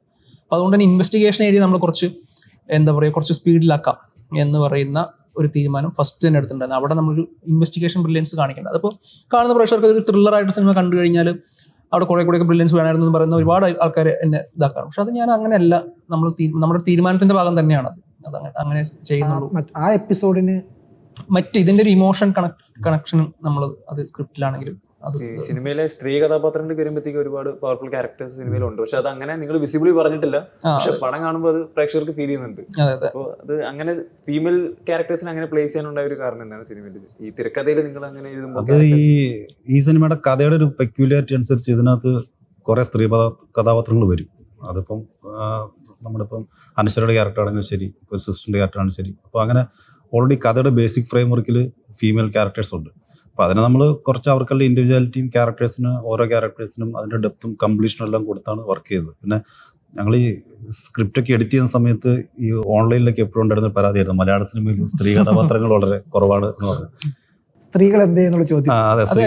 നമ്മളതിന് ഈ പറയുന്ന കഥ ഉണ്ടാക്കുന്ന സമയത്തോ തിരക്കഥ എഴുതുന്ന സമയത്തോ ഒരു സ്ത്രീകൾക്ക് വേണ്ടി എന്തെങ്കിലും ചെയ്യാൻ വേണ്ടി അങ്ങനെ ഭയങ്കര ഓർഗാനിക്കലി വന്നൊരു അതെ കഥയുടെ ഒരു പെക്യുലാരിറ്റിയും കഥ നടക്കുന്ന അന്തരീക്ഷവും കഥാസാഹചര്യവും അതിലെല്ലാം ഒരുപാട് സ്ത്രീകൾ ഉൾപ്പെട്ട ഒരു കഥ തന്നെയാണ്. അപ്പം അത് നമ്മളങ്ങനെ ഓർഗാനിക്കായിട്ട് അങ്ങനെ കൊടുക്കുന്നുള്ളൂ, നമ്മളിപ്പോൾ സ്ത്രീ ശാക്തീകരണം ഒന്നും ഉദ്ദേശിച്ചതല്ല. പക്ഷെ അത് ആ ക്യാരക്ടേഴ്സ് എല്ലാം നന്നായി ആർട്ടിസ്റ്റ് നന്നായിട്ട് പെർഫോം ചെയ്തതിലൊക്കെ ഞങ്ങൾക്ക് നല്ല സന്തോഷമുണ്ട്. കാതോട് കാതോരം എന്ന് പറയുന്ന സിനിമയെ അതിന് വേറൊരു രീതിയിലേക്ക് മീൻസ് അതിൻ്റെ ഒരു എപ്പിസോഡിന് വേറൊരു രീതിയിൽ പോകുന്നു. അതിലേക്ക് വേറെ ചില എലമെൻറ്റ്സ് കണക്ട് ചെയ്യുന്നുണ്ട്. ഇതിൻ്റെ ഒരു റിസർച്ചിൻ്റെ ഒരു സമയം വേണമല്ലോ ഈ കാര്യങ്ങൾ. ആ ഒരു റിസർച്ച് പ്രോസസ്സ് എങ്ങനെയായിരുന്നു നിങ്ങളുടെ? ഇതിന് ആക്ച്വലി റിസർച്ചിനേക്കാൾ ഉപരി ഒന്നുണ്ടല്ലോ, നമുക്ക് എന്താണ് ചെയ്യേണ്ടത് എന്നുള്ള സംഭവം നമുക്ക് ഫ്രണ്ടിലുണ്ട്. എവിടെയാണ് റിസർച്ച് ചെയ്യേണ്ടത് അല്ലെങ്കിൽ എന്തിനെ പറ്റി അന്വേഷിക്കേണ്ടത് എന്നുള്ള കൃത്യമായിട്ടുള്ള ധാരണ നമുക്ക് നമ്മുടെ ഫ്രണ്ടിൽ തന്നെ ചെയ്തു വെച്ചത് അതൊരു ചരിത്രമാണല്ലോ. അപ്പോൾ ആ കാര്യത്തിൽ അതിൽ ആരൊക്കെ ഉണ്ടായിരുന്നു, ആ സിനിമയിൽ ആരൊക്കെ ഉണ്ടായിരുന്നു എന്നുള്ളത് വളരെ സിമ്പിളായിട്ട് നമുക്ക് ഐഡന്റിഫൈ ചെയ്യാൻ പറ്റുന്ന കാര്യമാണ്. ഇതിലേറ്റവും ടാസ്ക് എന്താണെന്ന് വെച്ച് കഴിഞ്ഞാൽ ഈ പറയുന്ന ആൾക്കാരെ കാണുക, അവരോട് സംസാരിക്കുക, അവരുടെ കുടുംബങ്ങളോട് സംസാരിക്കുക എന്ന് പറയുന്ന കാര്യങ്ങളായിരുന്നു. അവരുടെ അനുമതി വാങ്ങുക. ഒരുപാട് പേരുടെ ഇപ്പോഴും വിട്ടുപോയിട്ടുണ്ടാവാൻ സാധ്യതയുണ്ട്, കാരണം അത്രത്തോളം ആൾക്കാർ അതിൽ വർക്ക് ചെയ്തിട്ടുണ്ട്. പക്ഷെ നമ്മൾ ഈ സിനിമയിൽ നമ്മൾ യൂസ് ചെയ്യുന്ന ആൾക്കാരെയാണ് കൂടുതലും നമുക്ക് സിനിമയ്ക്ക് നമ്മൾ സിനിമയിൽ കണക്ട് ചെയ്യുന്ന സിനിമയിലെ കഥാപാത്രങ്ങളായിട്ടോ അല്ലെങ്കിൽ ഈ സിനിമയുടെ കഥ പറച്ചിലിന് ആവശ്യമായിട്ടുള്ള ആൾക്കാരെയാണ് നമ്മൾ കൂടുതലും. എല്ലാ ആൾക്കാരെയും നമ്മൾ കോൺടാക്ട് ചെയ്യുന്നില്ല, ഈ പറയുന്ന നമുക്ക് ഒരുപാട് ആവശ്യമുള്ള ആൾക്കാരെ നമ്മൾ സംസാരിക്കും. ഈ പ്രീസ്റ്റിന്റെ ഷൂട്ടിംഗ് നടക്കുന്ന സമയത്തൊക്കെ ഈ ഒരു ത്രെഡ് മനസ്സിലുണ്ടല്ലോ. അപ്പോൾ അന്ന് ഈ പറയുന്ന പോലെ കാതോരം എന്നുള്ള ഒരു എലമെന്റ് ഉണ്ടായിരുന്നു. അപ്പോൾ ആ സമയത്തൊക്കെ ആയിരുന്നു മമ്മൂക്കയുടെ ആദ്യം സംസാരിച്ചത്? അല്ല, നമുക്ക് ഈ പ്രീസ്റ്റ് കഴിഞ്ഞ ശേഷമാണ് ഈ സിനിമയുടെ ഒരു ബേസ് അടുത്തൊരു സെറ്റ്, പ്രത്യേകിച്ച് സെക്കൻഡ് ഹാഫ് അതിൻ്റെ ഒരു പൂർണ്ണത വരുന്നത്. വളരെ കുറച്ച് ഈ അതിൻ്റെ ക്ലൈമാക്സ് എപ്പിസോഡ് എങ്ങനെ വേണം എന്നുള്ള സംഭവം നേരത്തെ തന്നെ ഉണ്ടായിരുന്നു. പക്ഷെ അതിൻ്റെ ഒരു കുറേ സാധനങ്ങൾ അതിൽ ഉണ്ടായിരുന്നില്ല. അതൊക്കെ വരുന്നത് ഇപ്പോൾ ജോണും കൂടെയൊക്കെ വന്നിരുന്ന ശേഷമാണ് അതിൻ്റെ ബാക്കി ഔട്ട്ലൈൻ വരുന്നത്. അപ്പോൾ അതിനുശേഷമാണ് ഞങ്ങൾ മമ്മൂക്കയുടെ സാന്നിധ്യം എങ്ങനെയാണ് ഈ ഒരു സിനിമയിൽ മൊത്തത്തിൽ? സിനിമ കണ്ട ആൾക്കാർക്ക് അറിയാലോ. അങ്ങനെയല്ല, ഇതിന്റെ ഒരു ബാക്ക് വർക്കിൽ അദ്ദേഹത്തിന്റെ ഒരു ഇല്ല, അത് ആദ്യത്തെ ഇതിൻ്റെ ഒരു കഥ. അപ്പോൾ ആൻഡ്രോ ചേട്ടനോട് ഞാനിത് ആദ്യം പറയുന്ന സമയത്ത് ആൻഡ്രോ ചേട്ടനത് ഇതിൻ്റെ സാധ്യതകൾ മനസ്സിലായി. അതിനുശേഷം മമ്മൂക്ക സമ്മതിക്കുകയാണെങ്കിൽ നമുക്ക് മുന്നോട്ട് പോകാം എന്നുള്ള ആദ്യത്തെ തീരുമാനത്തിൻ്റെ ഭാഗമായിട്ട് ഞാൻ പോയിട്ട് മമ്മൂക്കയുടെ കഥ പറഞ്ഞു. അപ്പം നീ ഇത് ചെയ്തോടാ എന്ന് പറഞ്ഞപ്പോഴാണ് പിന്നീടുള്ള അടുത്ത ആൾക്കാരുള്ള കഥ പറച്ചിൽ തുടങ്ങിയത്. മമ്മൂക്കയ്ക്ക് ഇതിൻ്റെ അകത്തൊരു ഇത് വരുന്നുണ്ട്. അതെങ്ങനെയായിരുന്നു മമ്മൂക്ക ഇതിൻ്റെ അകത്തേക്ക് പോർട്രേ ചെയ്ത് ആ ഒരു എന്തായിരുന്നു അതിൻ്റെ ടെക്നോളജിയും കാര്യങ്ങളും യൂസ് ചെയ്തത്? എയിലൂടെ മമ്മൂക്കയെ കൊണ്ടുവരും. അതെ, അതിപ്പോൾ ആൾക്കാർ കാണുമ്പോൾ മനസ്സിലാവില്ല. അങ്ങനെ അതിനെപ്പറ്റി എനിക്ക് തോന്നുന്നു അടുത്തൊരു സമയത്ത് കുറച്ചും കൂടി കഴിഞ്ഞിട്ട് ഞാൻ ഡീറ്റെയിൽ ആയിട്ട് അതിനെപ്പറ്റി സംസാരിക്കാം. അപ്പോൾ ആൾക്കാർ കാണുന്ന സമയത്ത് എന്ത് ചെയ്തു എങ്ങനെ ചെയ്തു എന്നുള്ളതിനേക്കാൾ ഉപരി അവിടെ പ്രസൻസ് ഫീൽ ചെയ്യിപ്പിക്കുക എന്നുള്ളത് ആയിരുന്നു ഒരു വർക്കായില്ലെങ്കിൽ എന്നുള്ള ടെൻഷൻ ഉണ്ടായിരുന്നു. കാരണം എന്താന്ന് പറയുക, ഇതിപ്പോൾ നമ്മൾ ഷൂട്ടിന് ശേഷം മാത്രമേ ഇത് കൺഫേം ആയിട്ട് ഇതെങ്ങനെ ഫൈനൽ ഔട്ട് വരും, പോസ്റ്റ് പ്രൊഡക്ഷനിൽ മാത്രമേ ഇത് എങ്ങനെ ഫൈനൽ ഔട്ട് വരും എന്നുള്ളൊരു തീരുമാനം. അപ്പോൾ ഈ അടുത്ത കാലത്ത് വന്ന കുറേ സിനിമകൾ വന്ന സമയത്ത് ഭയങ്കരമായിട്ട് അത് ടെൻഷൻ ഉണ്ടായിരുന്നു. അപ്പോൾ അതിൽ ഞാൻ വിശ്വസിച്ചത് ആൻഡ്രൂ എന്ന് പറയുന്ന ഇതിൻ്റെ VFX ചെയ്തിട്ടുള്ള ആളെയാണ് ഞാനതിൽ പൂർണ്ണമായിട്ട് വിശ്വസിച്ചത്. അപ്പോൾ അവനത് കോൺഫിഡൻറ്റ്, അത് ശരിയാവും ജോഫിനെ എന്ന് പറഞ്ഞ സമയത്ത് ഞാൻ അവനെ പൂർണ്ണമായിട്ട് വിശ്വസിക്കുകയായിരുന്നു എന്നുള്ളതാണ് അതിലെ സത്യം. ഈ സിനിമയിലെ കാസ്റ്റിംഗിലേക്ക് വരുമ്പോൾ ഈ കാതോട് കാതോര സിനിമയിലെ പഴയ കഥാപാത്രങ്ങൾ ഉണ്ടാവുമല്ലോ. അപ്പൊ അതിലെ സംവിധായകൻ തന്നെ ഭരതനുണ്ട്, ഈ കമലുണ്ട്, ജോൺ പോൾ സാറുണ്ട്. അപ്പൊ ഇവരുടെ എല്ലാം ഒരു ഫ്ലാഷ് ബാക്ക് ഈ സിനിമയെ കാണിക്കുമ്പോൾ വേറെ ക്യാരക്ടേഴ്സിനുണ്ട്. അപ്പൊ അവരെ കണ്ടെത്തുന്ന ഒരു ടാസ്ക് ആയിരുന്നില്ല ശരിക്കും. നിങ്ങൾ അവരിലോട്ടൊക്കെ എങ്ങനെ എത്തി? ഭരതൻ സാറിന്റെ ഒരു ക്യാരക്ടർ അത് നേരത്തെ ഞങ്ങൾക്ക് വളരെ ബൈ ചാൻസ് അത് പുള്ളിയുടെ ഒരു ഫോട്ടോ കണ്ടപ്പോൾ അങ്ങനെ വന്നതാണ്. ജോൺ പോളായിട്ട് വന്ന ആള് ജോണിന്റെ ഫ്രണ്ടാണ്. അത് ദേവേന്ദ്ര എന്ന് പറഞ്ഞൊരു ആർട്ടിസ്റ്റാണ്. കമൽ സാറിനെ ചെറുപ്പം ചെയ്തത് കമൽ സാറിന്റെ മോനാണ്, സംവിധായകൻ ജെനൂസ് മോഹനാണ്. അതുപോലെ തന്നെ സിദ്ദിഖയുടെ മകനുണ്ട്. അങ്ങനെ കുറെ പേരുണ്ട്. അപ്പോൾ അതിലേക്ക് വരുമ്പോൾ കാസ്റ്റിംഗ് നിങ്ങൾ നേരത്തെ തന്നെ പ്ലാൻ ചെയ്തതാണ് ഇങ്ങനെ, അതോ ഇതിനു വേണ്ടി ഒരുപാട് സമയം എടുത്തിരുന്നു കാസ്റ്റിംഗിന് വേണ്ടി? വേണുചേട്ടന്റെ KB എന്ന ഡയറക്ടറാണ് ഭരൻ സാറിന്റെ റോൾ ചെയ്തിരിക്കുന്നത്. അപ്പോൾ പുള്ളിക്കാരന്റെ ലുക്ക് ലൈക്കാന്നുള്ളത് ഓൾറെഡി അറിയാമായിരുന്നു. പിന്നെ ദേവേന്ദ്രനാഥ് ഏത് സിനിമയുടെ പോസ്റ്ററാണെന്ന് അറിയത്തില്ല, ഒരു പോസ്റ്ററിൽ കണ്ട, അതായത് മറ്റേത് പട അതായത് ജോൺ പോൾ സാറിന്റെ നമ്മുടെ സിനിമയിൽ കാണിക്കുന്ന ഒരു സ്റ്റില്ലുണ്ട്. ക്ലൈമാക്സിൽ ജോൺ പോൾ സാറിന്റെ ഒരു സ്റ്റില്ല് കാണിക്കുന്നുണ്ട്. ആ സ്റ്റില്ലില് അത് ജോൺ പോൾ സാറിന്റെ കാതോരത്തിലാണോ ഏത് ഒരു സെറ്റ്, എനിക്കിത് എവിടെ നിന്ന് കിട്ടിയതാണ്, പണ്ടത്തെ ജോൺ പോൾ സാർ സ്റ്റില്ലാണ്. അപ്പോൾ ആ സ്റ്റില്ല് വെച്ച് ഞാൻ ഇങ്ങനെ നോക്കിക്കൊണ്ടിരിക്കുന്ന സമയത്താണ് പെട്ടെന്ന് ജോണിന്റെ സുഹൃത്ത് പട എന്ന് പറയുന്ന സിനിമയിൽ അഭിനയിച്ചതിന്റെ ഒരു സ്റ്റില്ല് ജോൺ കാണിക്കുന്നത്. അങ്ങനെ അപ്പൊ ഭയങ്കര സിമിലാരിറ്റി തോന്നി. അപ്പൊ പുള്ളിയെ നമ്മൾ വെച്ച് കാസ്റ്റ് ചെയ്യുക. പഴയ പടം വെച്ചാണ് നിങ്ങളത്? അതെ. ജോൺ പോൾ സാറിന്റെ ഏതാണ്ട് ഈ കാതോരൊക്കെ ഷൂട്ട് ചെയ്യുന്ന സമയത്തുള്ള പുള്ളിക്കാരന്റെ ലുക്കിലുള്ള ഒരു ഫോട്ടോയാണ് ജോഫിൻ കയ്യിലുള്ളത്. അതാണ് നമ്മൾ സിനിമയിൽ കാണിക്കുന്ന ഫോട്ടോ. ഈ ജോൺ പോൾ സാറിന്റെ ഒരു എപ്പിസോഡ് ഉണ്ടല്ലോ, ഒരു അദ്ദേഹത്തിന്റെ ഒരു നരേഷൻ സ്റ്റൈലെല്ലാം വെച്ചിട്ടുള്ള എപ്പിസോഡ്, അതെങ്ങനെയായിരുന്നു ജോൺ പോൾ സാറിനെ അദ്ദേഹത്തിന്റെ ട്രിബ്യൂട്ട് എന്ന രീതിയിലാണോ? അതായത് അങ്ങനെയല്ല. അതായത് ഈ സിനിമയുടെ കഥയിലെ ആദ്യത്തെ പോർഷൻസിൽ ജോൺ പോൾ സാർ ഈ സിനിമയുടെ കഥ മുന്നോട്ട് കൊണ്ടുപോകുന്ന ഒരാളായിരുന്നു. പുള്ളിയുടെ ഡയറക്ടറുള്ള പ്രസൻസ് ഉണ്ടായിരുന്നു. അപ്പം അദ്ദേഹം 2013 2012 ഞാനിവിടെ ഈ ഫിലിം സ്കൂളിൽ പഠിക്കുന്ന സമയത്ത് അദ്ദേഹം എനിക്ക് ക്ലാസ് എടുക്കാൻ വന്നിട്ടുള്ള എൻ്റെ അധ്യാപകൻ കൂടിയായിരുന്നു. അപ്പോൾ എനിക്ക് അദ്ദേഹത്തെ പരിചയം ഉണ്ടായിരുന്നു. അങ്ങനെ അതിൻ്റെ ഈ മമ്മൂക്ക കഥ പറഞ്ഞ് ഓക്കെ പറഞ്ഞ സമയത്ത് ഞാൻ അടുത്ത പോയി കാണുന്ന ആൾ ജോൺ പോൾ സാറാണ്. അന്ന് അദ്ദേഹം 21 അദ്ദേഹം കോട്ടയത്ത് ഒരു ആയുർവേദ കോളേജിൽ ആയുർവേദ ഹോസ്പിറ്റലിൽ ട്രീറ്റ്മെൻറ്റിലായിരുന്നു. അപ്പോൾ അവിടെ പോയിട്ട് 5-6 മണിക്കൂർ ഞങ്ങൾ അവിടെ ഇരുന്നിട്ട് ഞാൻ പുള്ളിയും കൂടി ഇരുന്ന്, അന്ന് എനിക്ക് തോന്നുന്നു ജോണിൽ രാമു ഉണ്ടായിരുന്നു. അപ്പോൾ ഞങ്ങൾ അവിടെ ഇരുന്ന് അദ്ദേഹത്തിനോട് കഥ സംസാരിച്ച് അദ്ദേഹം പൂർണ്ണമായിട്ട് ഇതിന് സമ്മതിക്കുന്നു എന്ന് പറഞ്ഞ സംഭവം ഇതാക്കി ഒരുപാട് ഇൻഫർമേഷൻസ് ഞങ്ങൾക്ക് അറിയാത്ത കുറേ സാധനങ്ങൾ പുള്ളി പറഞ്ഞു തന്ന്. അതിലാണ് കമൽ സാറിൻ്റെ കുറച്ച് സാധനങ്ങളൊക്കെ പുള്ളി പറഞ്ഞു തന്ന് ഈ സിനിമയിൽ അഭിനയിക്കാൻ സമ്മതമാണ് എന്ന് സമ്മതിച്ച ശേഷമാണ് ഞങ്ങൾ വരുന്നത്. പക്ഷെ അതിനുശേഷം സിനിമ കുറച്ച് നീണ്ടുപോയി. ഈ പറഞ്ഞ മറ്റു കുറേ പ്രശ്നങ്ങൾ വന്ന് കുറച്ച് പറഞ്ഞ ആസിക്കയുടെ ഉൾപ്പെടെ ഡേറ്റും പരിപാടി എല്ലാം കൂടി ക്ലാഷായി വന്ന സമയത്ത് അതിൻ്റെ ഇടയ്ക്ക് അദ്ദേഹം മരിച്ചുപോയി. അപ്പോൾ ഞങ്ങൾക്ക് പിന്നെ ഫുൾ സ്റ്റക്കായി. കാരണം ഈ സിനിമ ഇങ്ങനെ ഇതിൻ്റെ ഒരു അറിയാലോ, ഒരു ഫ്ലോ മുറിഞ്ഞു പോകുക എന്ന് പറഞ്ഞു കഴിഞ്ഞാൽ ഫ്ലോ ഉണ്ടാക്കാൻ ഭയങ്കര പണിയുള്ള ഒരു സ്ക്രിപ്റ്റാണ്. കാരണം 40 വർഷം മുമ്പുള്ളതാണ് ഈ പറഞ്ഞ ആൾക്കാരെല്ലാം ഇതിൽ വരേണ്ട ഒരു അതാണ്. അപ്പോൾ അവിടെ കൃത്യമായിട്ട് ഇപ്പോൾ നിങ്ങൾ കണ്ടിട്ടുള്ള കമൽ സാറൊക്കെ വന്ന പോലെ തന്നെ അദ്ദേഹവും വേറെ ഇൻട്രസ്റ്റിംഗ് ആയിട്ടൊരു സംഭവം അദ്ദേഹം വേറൊരു രീതിയിൽ പറയുന്ന ഒരു എപ്പിസോഡ് എനിക്ക് ഭയങ്കര കണക്റ്റ് ആയിട്ടുള്ള ഒരു എപ്പിസോഡ് ഉണ്ടായിരുന്നു. അത് കയ്യിൽ നിന്ന് പോയി. അദ്ദേഹം മരിച്ചോടെ പിന്നെ അത് എങ്ങനെ ചെയ്യും, അത് എങ്ങനെ മുന്നോട്ട് പോകും എന്നറിയാതെ നിൽക്കുന്ന അവസ്ഥയിൽ നിന്നാണ് പിന്നീട് വളരെ കഷ്ടപ്പെട്ടിട്ടാണ് ഇത്തരത്തിലൊരു ഐഡിയയിലേക്ക് എത്തിയത്. ഒരു ട്രിബ്യൂട്ട് അങ്ങനെ ഒരു ഇതല്ലായിരുന്നു അല്ല, ജോൺ പോൾ സാർ ഇതിൻ്റെ ഭാഗമാണ് സിനിമയുടെ. പിന്നെ സ്വാഭാവികമായിട്ടും മലയാള സിനിമയുടെ ഞങ്ങളൊക്കെ കണ്ടു വളർന്നിട്ടുള്ള ഞാനും ജോണൊക്കെ കണ്ടു വളർന്നിട്ടുള്ള ഒരു കാലഘട്ടത്തിൻ്റെ ഞങ്ങളുടെ ഒരു ട്രിബ്യൂട്ട് ആണ്.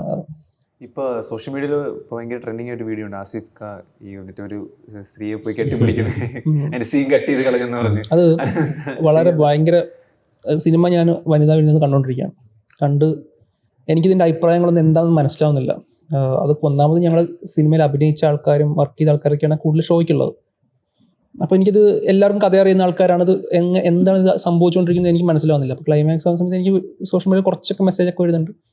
അപ്പോൾ ഞാനത് അവിടെ നിന്ന് പുറത്തിറങ്ങി, ഞാൻ ഫസ്റ്റ് പുറത്തിറങ്ങി. അപ്പോൾ എനിക്ക് ആ ഒരു വല്ലാത്തൊരു അവസ്ഥ ഉണ്ടാവുമല്ലോ.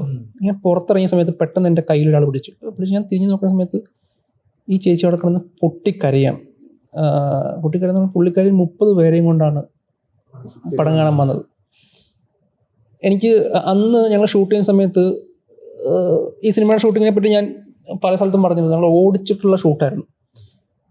അപ്പോൾ ആ ഒരു ഇൻവെസ്റ്റിഗേഷൻ എപ്പിസോഡ് എടുത്തുകൊണ്ടിരിക്കുന്ന സമയത്ത് പെട്ടെന്ന് എൻ്റെ അടുത്ത് വന്നിട്ടൊരു ഇവിടെ അടുത്തൊരു നാടക നടിയുണ്ട്, പുള്ളിക്കാരി സിനിമയിൽ നമ്മൾ അഭിനയിച്ചിട്ട് നന്നായിട്ട് പെർഫോം ചെയ്യും, അപ്പോൾ നമുക്ക് ചെയ്താലൊന്നുണ്ട്. എൻ്റെ അസിസ്റ്റൻറ്റ് ഡയറക്ടർ സുമേഷാണ് തോന്നുന്നു എൻ്റെ അടുത്ത് പറഞ്ഞത്. ഞാൻ ആ ചേച്ചി വന്ന് എൻ്റെ അടുത്ത് എന്ത് പറഞ്ഞു. അപ്പോൾ ഞങ്ങൾ അപ്പം ഉണ്ടാക്കിയ ഒരു പരിപാടിയാണ് ആ സംഭവം. ഭയങ്കര രസമായിട്ട് പുള്ളിക്കാരി ചെയ്യുകയും ചെയ്തു. എല്ലാവരും കൈയൊക്കെ അടിച്ചു. ഒരു ചെറിയൊരു ഫൺ പരിപാടി വരുന്ന ഭയങ്കര സംഭവമൊന്നുമില്ല. ആ ഇൻവെസ്റ്റിഗേഷൻ എപ്പിസോഡിൽ അന്വേഷിച്ച് പോകുന്നതിനിടയ്ക്ക് ഒരു സ്ഥലത്തുള്ള ഒരു കുഞ്ഞു സാധനം, 2-3 ഷോട്ട് മാത്രമുള്ള ഒരു കുഞ്ഞു സീനാണത്. അപ്പോൾ എല്ലാവരും കൈയൊക്കെ അടിച്ചു, എല്ലാവരും സന്തോഷമായി. അപ്പോൾ ചേച്ചി ഫോട്ടോ ഒക്കെ എടുത്തിട്ടാണ് ചേച്ചി പോയത്. അത് കഴിഞ്ഞ് പുള്ളിക്കാർ ഡബും ചെയ്തു. പക്ഷേ ഫൈനൽ എഡിറ്റ് വരുന്ന സമയത്ത് ഇൻവെസ്റ്റിഗേഷൻ എപ്പിസോഡ് കുറച്ച് നീണ്ടു പോകുന്നു എന്നൊരു ഡൗട്ട് തോന്നിയ സമയത്ത് നമ്മളൊരു അതിന് 1-2 ഒരു എപ്പിസോഡുകൾ കട്ട് ചെയ്തു. സ്വാഭാവികമായിട്ട് അറിയാതെ കട്ട് പോയതാണ് ഞാൻ. പക്ഷെ അതിനെ ഭയങ്കര ഇതാക്കി എടുത്തില്ല. ഇവർ ഡബും ചെയ്ത ശേഷമാണ് ഈ സംഭവം കട്ടായി പോകുന്നത്. അപ്പോൾ ഇവർ ഡബും കൂടി ചെയ്യാൻ വന്ന സമയത്ത് ഇവർ ഭയങ്കര സന്തോഷത്തിലായി. അങ്ങനെ അവർ 10-30 പേരെയും കൊണ്ട് ഞാൻ അഭിനയിച്ചിട്ടുണ്ടെന്ന് പറഞ്ഞ് ആ ചേച്ചി ഓട്ടോ ഓടിക്കുകയാണെന്ന് തോന്നുന്നു. ഓട്ടോ ഓടിക്കുന്നത് 10-30 പേര്, നാട്ടിലെ 10-30 ആൾക്കാരെയും കൊണ്ട് വിളിച്ചുകൊണ്ട് വന്നിട്ട് പുള്ളിക്കാർ സിനിമയിൽ വന്ന സമയത്ത് സിനിമയിൽ സിങ്കിട്ടായി പോയി. അത് അവിടെ കിടന്ന് എന്നെ കെട്ടിപ്പിടിച്ചിട്ട് എന്നോട് ചെയ്തല്ലോ സാറേ എന്ന് പറഞ്ഞൊരു കരച്ചിലാണ് പുള്ളിക്കാരി. ഞാൻ ഫസ്റ്റ് സിനിമ കഴിഞ്ഞ് തിയേറ്ററിൽ നിന്ന് ഇറങ്ങുമ്പോൾ ഉണ്ടായത്.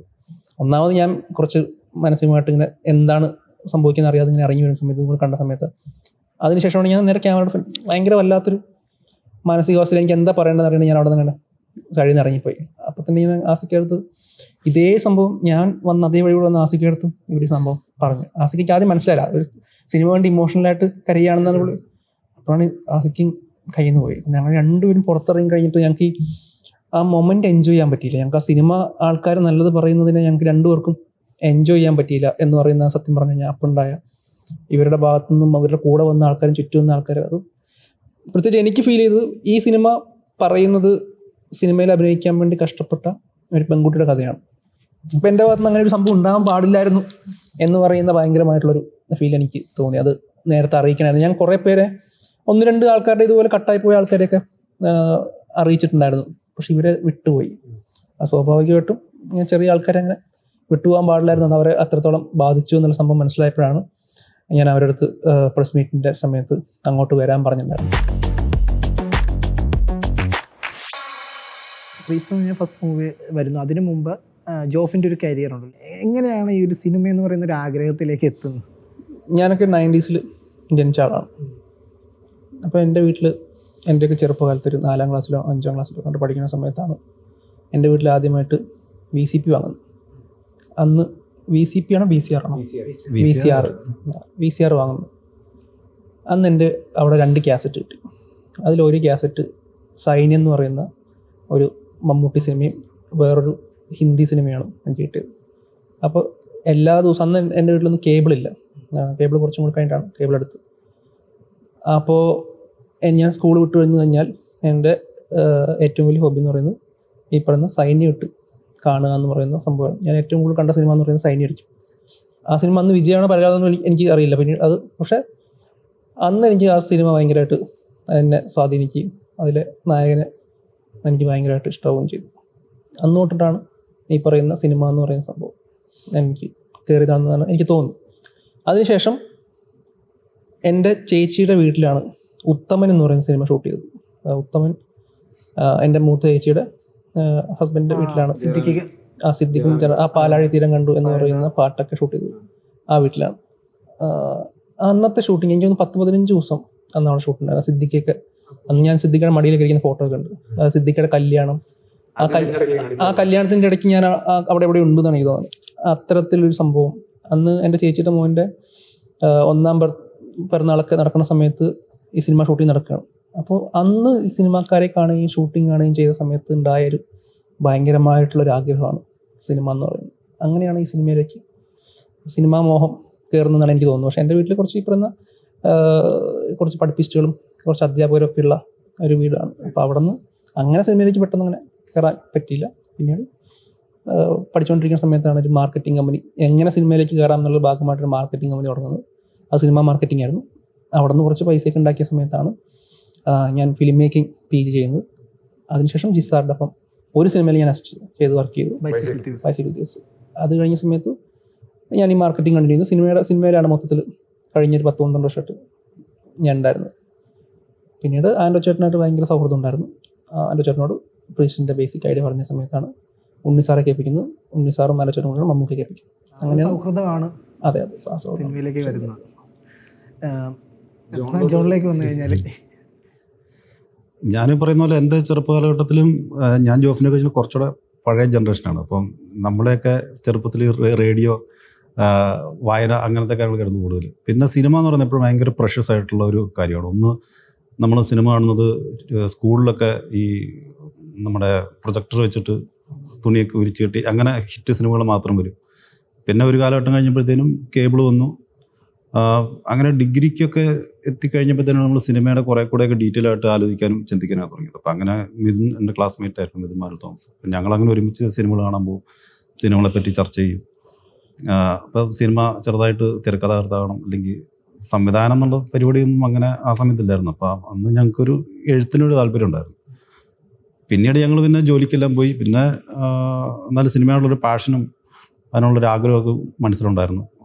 കൂടുതൽ ഗൗരവമായിട്ട് സിനിമകൾ കാണാൻ തുടങ്ങി. അപ്പോൾ ഈ സമയത്തൊക്കെ ഞാൻ മിഡിൽ ഈസ്റ്റിൽ വർക്ക് ചെയ്യണം. ഞാൻ നമ്മൾ സെയിൽസ് മാനേജറായിട്ട് വർക്ക് ചെയ്യായിരുന്നു. അങ്ങനെ അവിടെ ഒരു 5-8 വർഷമൊക്കെ വർക്ക് ചെയ്തപ്പോഴത്തേനും മിഥുൻ വന്ന് ഓം ശാന്തി വശാന എഴുതി, പിന്നെ ആട് സംവിധാനം ചെയ്തു. അപ്പം അങ്ങനെ ഞാനൊരു ബ്രേക്ക് എടുത്ത് എന്നാൽ പിന്നെ താല്പര്യമുള്ള മേഖലയിലേക്ക് ഒന്ന് കൈവെക്കാമെന്ന് വിചാരിച്ച് അങ്ങനെ വന്നു. പിന്നെ അങ്ങനെ ഇവിടം വരേക്ക്. അതെ, ജനമൈത്രി ഡയറക്റ്റ് ചെയ്യാനുള്ളൊരു ഇതെങ്ങനെ? എനിക്ക് സിനിമയിലേക്ക് ആക്ച്വലി ആദ്യം വരുന്ന സമയത്ത് സംവിധായകനാണെന്നുള്ള ഭയങ്കര ആഗ്രഹമൊന്നുമില്ലായിരുന്നു. പിന്നെ സിനിമ ലൊക്കേഷനിലൊക്കെ വന്നിട്ട് ശരിക്കും നിൽക്കുന്നതും ഒരു സിനിമ എങ്ങനെ ഉണ്ടാകുന്നു എന്നൊക്കെ അറിയുന്ന സിനിമ വന്നു കഴിഞ്ഞിട്ടാണ്. അപ്പം നമ്മൾ ഏത് ജോലി ചെയ്യുമ്പോഴും നമ്മൾ അതിനകത്തൊരു കരിയർ ഗ്രോത്തും പുതിയ പുതിയ കാര്യങ്ങൾ ചെയ്യുന്നതിനെ പറ്റിയൊക്കെ നമുക്കൊരു എക്സ്പ്ലോർ ചെയ്യാനുള്ള ഒരു മെൻറ്റാലിറ്റി ഒക്കെ വരുമല്ലോ. അങ്ങനെ സംവിധാനം ചെയ്യണമെന്ന് ആഗ്രഹം വന്നു. അപ്പം അങ്ങനെ 2-3 സിനിമകൾക്കൊക്കെ തിരക്കഥയൊക്കെ എഴുതി. അപ്പോൾ ഈ സമയത്തൊക്കെയാണ് നമ്മൾ സിനിമ കൂടുതൽ അറിയുന്നതൊക്കെ. അപ്പം സംവിധാനം ചെയ്യണമെന്ന് ആഗ്രഹം തോന്നി. അപ്പം അന്ന് ഒരു ചെറിയ സിനിമ, ചെറിയ ബഡ്ജറ്റ് ചെയ്യാവുന്ന, നമുക്ക് വളരെ കംഫർട്ടബിൾ ആയിട്ടുള്ള ഒരു ആർട്ടിസ്റ്റിനെ ഒക്കെ വെച്ച് ചെയ്യാം. അങ്ങനെയാണ് സായി ചേട്ടനെ വെച്ച് ഈ സിനിമ തീരുമാനിക്കുന്നത്. ഫ്രൈഡേയിലേക്ക് മിഥുൻ വഴിയാണ് പോയത്. അപ്പം മിഥുൻ പടത്തിന്റെ ടൈറ്റിൽ തന്നെ പോകുമ്പോൾ തന്നെ കാര്യം മനസ്സിലാകുന്നുണ്ടല്ലോ. നിങ്ങൾ ഫോൺ കോൾ അതെ ജനമൈത്രിനുള്ള പേര് സജസ്റ്റ് ചെയ്തൊക്കെ വിജയ് ചേട്ടൻ തന്നെയാണ്. അപ്പം എനിക്ക് സിനിമയിൽ ഒരു അവസരം ആദ്യം തന്നതും മിഥുനാണ്. അതുപോലെ എൻ്റെ സിനിമ സംവിധാനം ചെയ്യാനുള്ള ഈ ഒരു പ്രൊജക്ട് ഓണാകുന്നതിലെല്ലാം മിഥുൻ്റെ ഒരു ഇനീഷ്യേറ്റീവും അവൻ്റെ ഒരു ഹെൽപ്പ്. ഈ സിനിമയിലേക്ക് ജോണിനെ റെക്കമെൻഡ് ചെയ്തത് മിഥുനാണ്. അതെ. ഇപ്പോൾ കോവിഡ് അനന്തരം മമ്മൂക്കയുടെ ആദ്യ റിലീസ് എന്ന് പറയുന്നത് പ്രീസ്റ്റ് ആയിരുന്നു. പിന്നീട് അങ്ങോട്ട് ഈ പറയുന്ന പോലെ മമ്മൂക്കയുടെ മറ്റൊരു ഫേസ് എന്ന് പറയുന്നത് മലയാളികൾ ആഘോഷിക്കുകയാണ്. ഒരു മമ്മൂട്ടി ഫാൻ ബോയ് എന്ന രീതിയിൽ ജോഫിനെ ഇതിനെങ്ങനെയാണ് കാണുന്നത്? ഒരു സംവിധായകനൊക്കെ നമുക്ക് മാറ്റി ചേർത്താം. കോവിഡ് കഴിഞ്ഞിട്ട് തിയേറ്ററുകൾക്ക് കൂടുതൽ കളക്ഷൻ കിട്ടിയതും ഒരു പ്രീസ്റ്റ് വരുന്നതോടെയാണ് ആളുകൾ വീണ്ടും തിയേറ്ററുകളിലേക്ക് വന്നു കയറുന്നത്. പിന്നീട് അങ്ങോട്ട് മമ്മൂക്കയുടെ ഒരു വലിയൊരു ഫേസ്, ഒരു ഫാൻ ബോയ് എന്ന രീതിയിൽ അതിനെങ്ങനെയാണ് കാണുന്നത്? ഭയങ്കര സന്തോഷം. മമ്മൂക്കയുടെ സിനിമകൾ ഇറങ്ങുന്നതിൻ്റെ തലേദിവസം ഉറക്കം വരാതിരുന്നൊരു രാത്രികൾ ഉണ്ടായിരുന്ന ഒരാളാണ് ഞാൻ. എനിക്ക് നല്ല ഓർമ്മയുണ്ട്, ബെസ്റ്റ് ആക്ടർക്ക് ഇറങ്ങുന്ന സമയത്ത് തലേദിവസം ഉറങ്ങാൻ പറ്റാതെ എനിക്കന്ന് ഭയങ്കര കുറച്ച് ഈ പറഞ്ഞ മമ്മൂക്ക ആരാധകരായിട്ടുള്ള കുറച്ച് സുഹൃത്തുക്കൾ ഒക്കെയുള്ള സമയത്ത് ഭയങ്കര ടെൻഷൻ അടിച്ചിരുന്നു. ഇപ്പം ഇന്നലെ കഴിഞ്ഞ ദിവസം രേഖായത്രം ഇറങ്ങുന്ന സമയത്ത് ഞാൻ അടിച്ച ടെൻഷനേക്കാളും അടിച്ചൊരു കാലഘട്ടം ഉണ്ടായിരുന്നു സിനിമ ഇറങ്ങുന്ന സമയത്ത്. കാരണം ഇപ്പോൾ രേഖായത്രം ഇറങ്ങുന്ന സമയത്ത് എനിക്ക് സിനിമ അറിയാം, ഞാൻ കണ്ടിട്ടുണ്ട്. അന്ന് ഈ സിനിമകളൊക്കെ ഇറങ്ങുന്ന സമയത്ത് കണ്ടിട്ടില്ല. അപ്പോൾ അത് ഭയങ്കര എക്സൈറ്റഡ് ആയിട്ട് അങ്ങനെ സിനിമ കണ്ടിട്ടുള്ള ഒരാൾ തിയേറ്ററിൽ നിന്ന് മമ്മൂക്കയുടെ സിനിമകളെന്ന് മാത്രമല്ല ഒരുപാട് സിനിമകൾ, അതായത് എല്ലാ സിനിമകളും എന്നെ അറിയുന്നവർക്കറിയാം, ആദ്യ ദിവസം തന്നെ കാണുന്ന ഒരാളാണ് ഞാൻ. അപ്പോൾ ഈ പറയുന്ന അത് മമ്മൂക്ക സിനിമകൾ കാണുന്ന സമയത്ത് എനിക്ക് ഭയങ്കരമായിട്ടുള്ളൊരു എക്സൈറ്റ്മെൻറ്റ് കൂടുതലുണ്ട്. അപ്പം അന്ന് ഈ പറയുന്ന ഈ അടുത്ത കാലത്ത് മമ്മൂക്ക സിനിമകൾ വരുന്ന സമയത്ത് ഞാൻ ഈ സംവിധായകനായിട്ടൊന്നും അല്ല കാണുക. ഞാൻ പൊതുവെ സിനിമകൾ മറ്റു സിനിമകൾ കാണുന്ന സമയത്ത് ഞാൻ ബാക്കി ഒന്നും ആലോചിക്കാറേ ഇല്ല. ഞാൻ പ്രേക്ഷകരോടൊപ്പം സിനിമ കാണുന്ന ആളാണ്. അപ്പം മമ്മൂക്ക സിനിമകൾ ഇപ്പോൾ ഹിറ്റ് അടിക്കുന്ന സമയത്തും അതേ എക്സൈറ്റ്മെൻറ്റ് ഉണ്ട്. ഒരു ചാലഞ്ചിങ് റോളൊക്കെ കാണുമ്പോൾ ഇപ്പോഴും എനിക്കിപ്പോൾ ഒരു അടുത്ത അനൗൺസ്മെന്റ് മമ്മൂക്ക അമൽനീർ സിനിമ എന്ന് പറഞ്ഞ അനൗൺസ്മെന്റ് കൊണ്ട് കഴിഞ്ഞാൽ ഭയങ്കര എക്സൈറ്റഡ് ആവുന്ന ഒരാളാണ് ഞാൻ. അതുപോലെ തന്നെ ഇപ്പോൾ ഈ സിനിമയിൽ നിന്നല്ലാതെ ഇപ്പോൾ ഒരു പൊളിറ്റിക്കലി ഉള്ള കാര്യം വരുവാണെങ്കിൽ ഇപ്പോൾ ഷാഫി പറമ്പിലായിട്ട് ഒരുപാട് സൗഹൃദം പുലർത്തുന്ന ആളാണ് ജോഫിൻ. അപ്പോൾ ഈ പ്രീസിൻ്റെ സമയത്തും ഷാഫിയും അവരെ എനിക്ക് തോന്നുന്നു ഒരു പോസ്റ്റുകളൊക്കെ ഷെയർ ചെയ്യുകയും സോഷ്യൽ സെലിബ്രേറ്റ് ചെയ്തിട്ടുണ്ട്. ഇപ്പോൾ ഷാഫി രാഹുൽ നിങ്ങൾ തമ്മിലുള്ളൊരു സൗഹൃദം ഷാഫിക്ക് ഞാനെന്ന് വെച്ച് കഴിഞ്ഞാൽ ഒരു രാഷ്ട്രീയ ബന്ധമൊന്നുമല്ല. ഞങ്ങൾ തമ്മിൽ വളരെ ചെറുപ്പം തൊട്ട് ഷാഫി പറമ്പിൽ എന്ന് പറയുന്ന ആൾ നിങ്ങളെ കാണുന്ന ഈ പറഞ്ഞ MP MLA ഒക്കെ ആവുന്നതിന് മുമ്പ് അദ്ദേഹം ഒരു ജില്ലാ പ്രസിഡന്റ് ആയിരിക്കുന്ന സമയം തൊട്ട് വളരെ അടുത്ത സൗഹൃദമുള്ള ഒരാളാണ്. അദ്ദേഹം ഒന്നുമല്ലാതിരുന്ന ഒന്നുമല്ലാന്ന് വെച്ചാൽ ഞാൻ ജില്ലാ പ്രസിഡന്റ് ആയിരിക്കുന്ന സമയത്ത് കഴിച്ചപ്പെടുന്നത്. അദ്ദേഹത്തിൻ്റെ ചെറിയൊരു പ്രായത്തിൽ എൻ്റെ ഒരു ചെറിയ പ്രായത്തിലുണ്ടായ ഒരു സൗഹൃദമാണ്. ഒരുപാട് സമയങ്ങളിൽ ഞാൻ എൻ്റെ ബൈക്കിൻ്റെ പുറകിൽ കയറി ഒരുപാട് യാത്ര ചെയ്തിട്ടുള്ള ഒരാളാണ്. എൻ്റെ കാറിൽ ഒരുപാട് യാത്ര ചെയ്തിട്ടുള്ള ഒരാളാണ്. അദ്ദേഹത്തിൻ്റെ ഫാമിലിയായിട്ട് അദ്ദേഹത്തിൻ്റെ അനിയനൊക്കെ എൻ്റെ ബെസ്റ്റ് ഫ്രണ്ട്സാണ്. എൻ്റെ പ്രീസിലൊക്കെ അദ്ദേഹത്തിൻ്റെ ഒരു കസിൻ ബ്രദറിൻ്റെ പ്രീസിലൊക്കെ വർക്ക് ചെയ്തിട്ടുണ്ടായിരുന്നു. അപ്പോൾ അദ്ദേഹത്തിൻ്റെ കുറേ കസിൻസ് ഉണ്ട് അദ്ദേഹത്തിന്. അവരൊക്കെ ആയിട്ട് വലിയ സൗഹൃദമുള്ള ആളാണ്. ഞങ്ങൾക്ക് രാഷ്ട്രീയ ബന്ധത്തെക്കാൾ ഉപരി എനിക്കൊരു ചേട്ടൻ എന്ന് പറയുന്ന ഒരു ഫീല് ഭയങ്കരമായിട്ടുള്ള ഒരാളാണ് അദ്ദേഹം. ഒരു ഇപ്പോൾ MLA ആണോ MP ആണോ എന്ന് എന്നെ അങ്ങനെ എനിക്കിങ്ങനെ ഇപ്പോൾ എൻ്റെ കൺമുന്നിൽ കൂടെ ഒരാളിങ്ങനെ വളർന്നു പോയത് ആദ്യമായിട്ട് കാണുന്ന ഒരാൾ ഷാഫിക്കാണ്. അപ്പോൾ ഷാഫിക്ക് എൻ്റെ അടുത്ത് സംസാരിക്കുന്ന സമയത്തും അദ്ദേഹത്തിന് അങ്ങനെ ഒരു ഗ്യാപ്പില്ല, എനിക്കും അങ്ങനെ ഒരു ഗ്യാപ്പില്ല. ഞാനൊരു MPയോടോ MLAയോടോ സംസാരിക്കുന്ന പോലെ അല്ല അദ്ദേഹത്തിനോട് സംസാരിക്കുക. എനിക്ക് അദ്ദേഹം MP MLA ഒക്കെ ഉപരി എൻ്റെ വളരെ അടുത്ത് നിൽക്കുന്ന ഒരാളാണ്. എന്നെ അതിൽ രാഷ്ട്രീയമോ ഇതൊന്നും അല്ല. പിന്നെ എനിക്ക് പറയുന്ന പോലെ എനിക്ക് വ്യക്തമായിട്ടുള്ള രാഷ്ട്രീയ കാഴ്ചപ്പാടുള്ള ഒരാളാണ്. അത് പറയാൻ എനിക്കൊരു യാതൊരു മടിയും പണ്ടും ഇല്ല. അത് ഞാൻ പറഞ്ഞത് ഞാൻ എങ്ങനെയാണോ പണ്ട് പെരുമാറിയിട്ടുള്ളത് അതുപോലെ തന്നെ ഇപ്പോഴും ജീവിക്കുന്ന ഒരാളാണ്. രേഖാചിത്രത്തിലോട് വരുമ്പോൾ തന്നെ അതിലും രാഷ്ട്രീയപരമായ കുറച്ച് കാര്യങ്ങൾ അതിലും ഇല്ല. സിനിമയിൽ രാഷ്ട്രീയം കുത്തിക്കയറ്റാൻ അങ്ങനെ ആഗ്രഹിക്കുന്ന ഒരാളെ അല്ല ഞാൻ.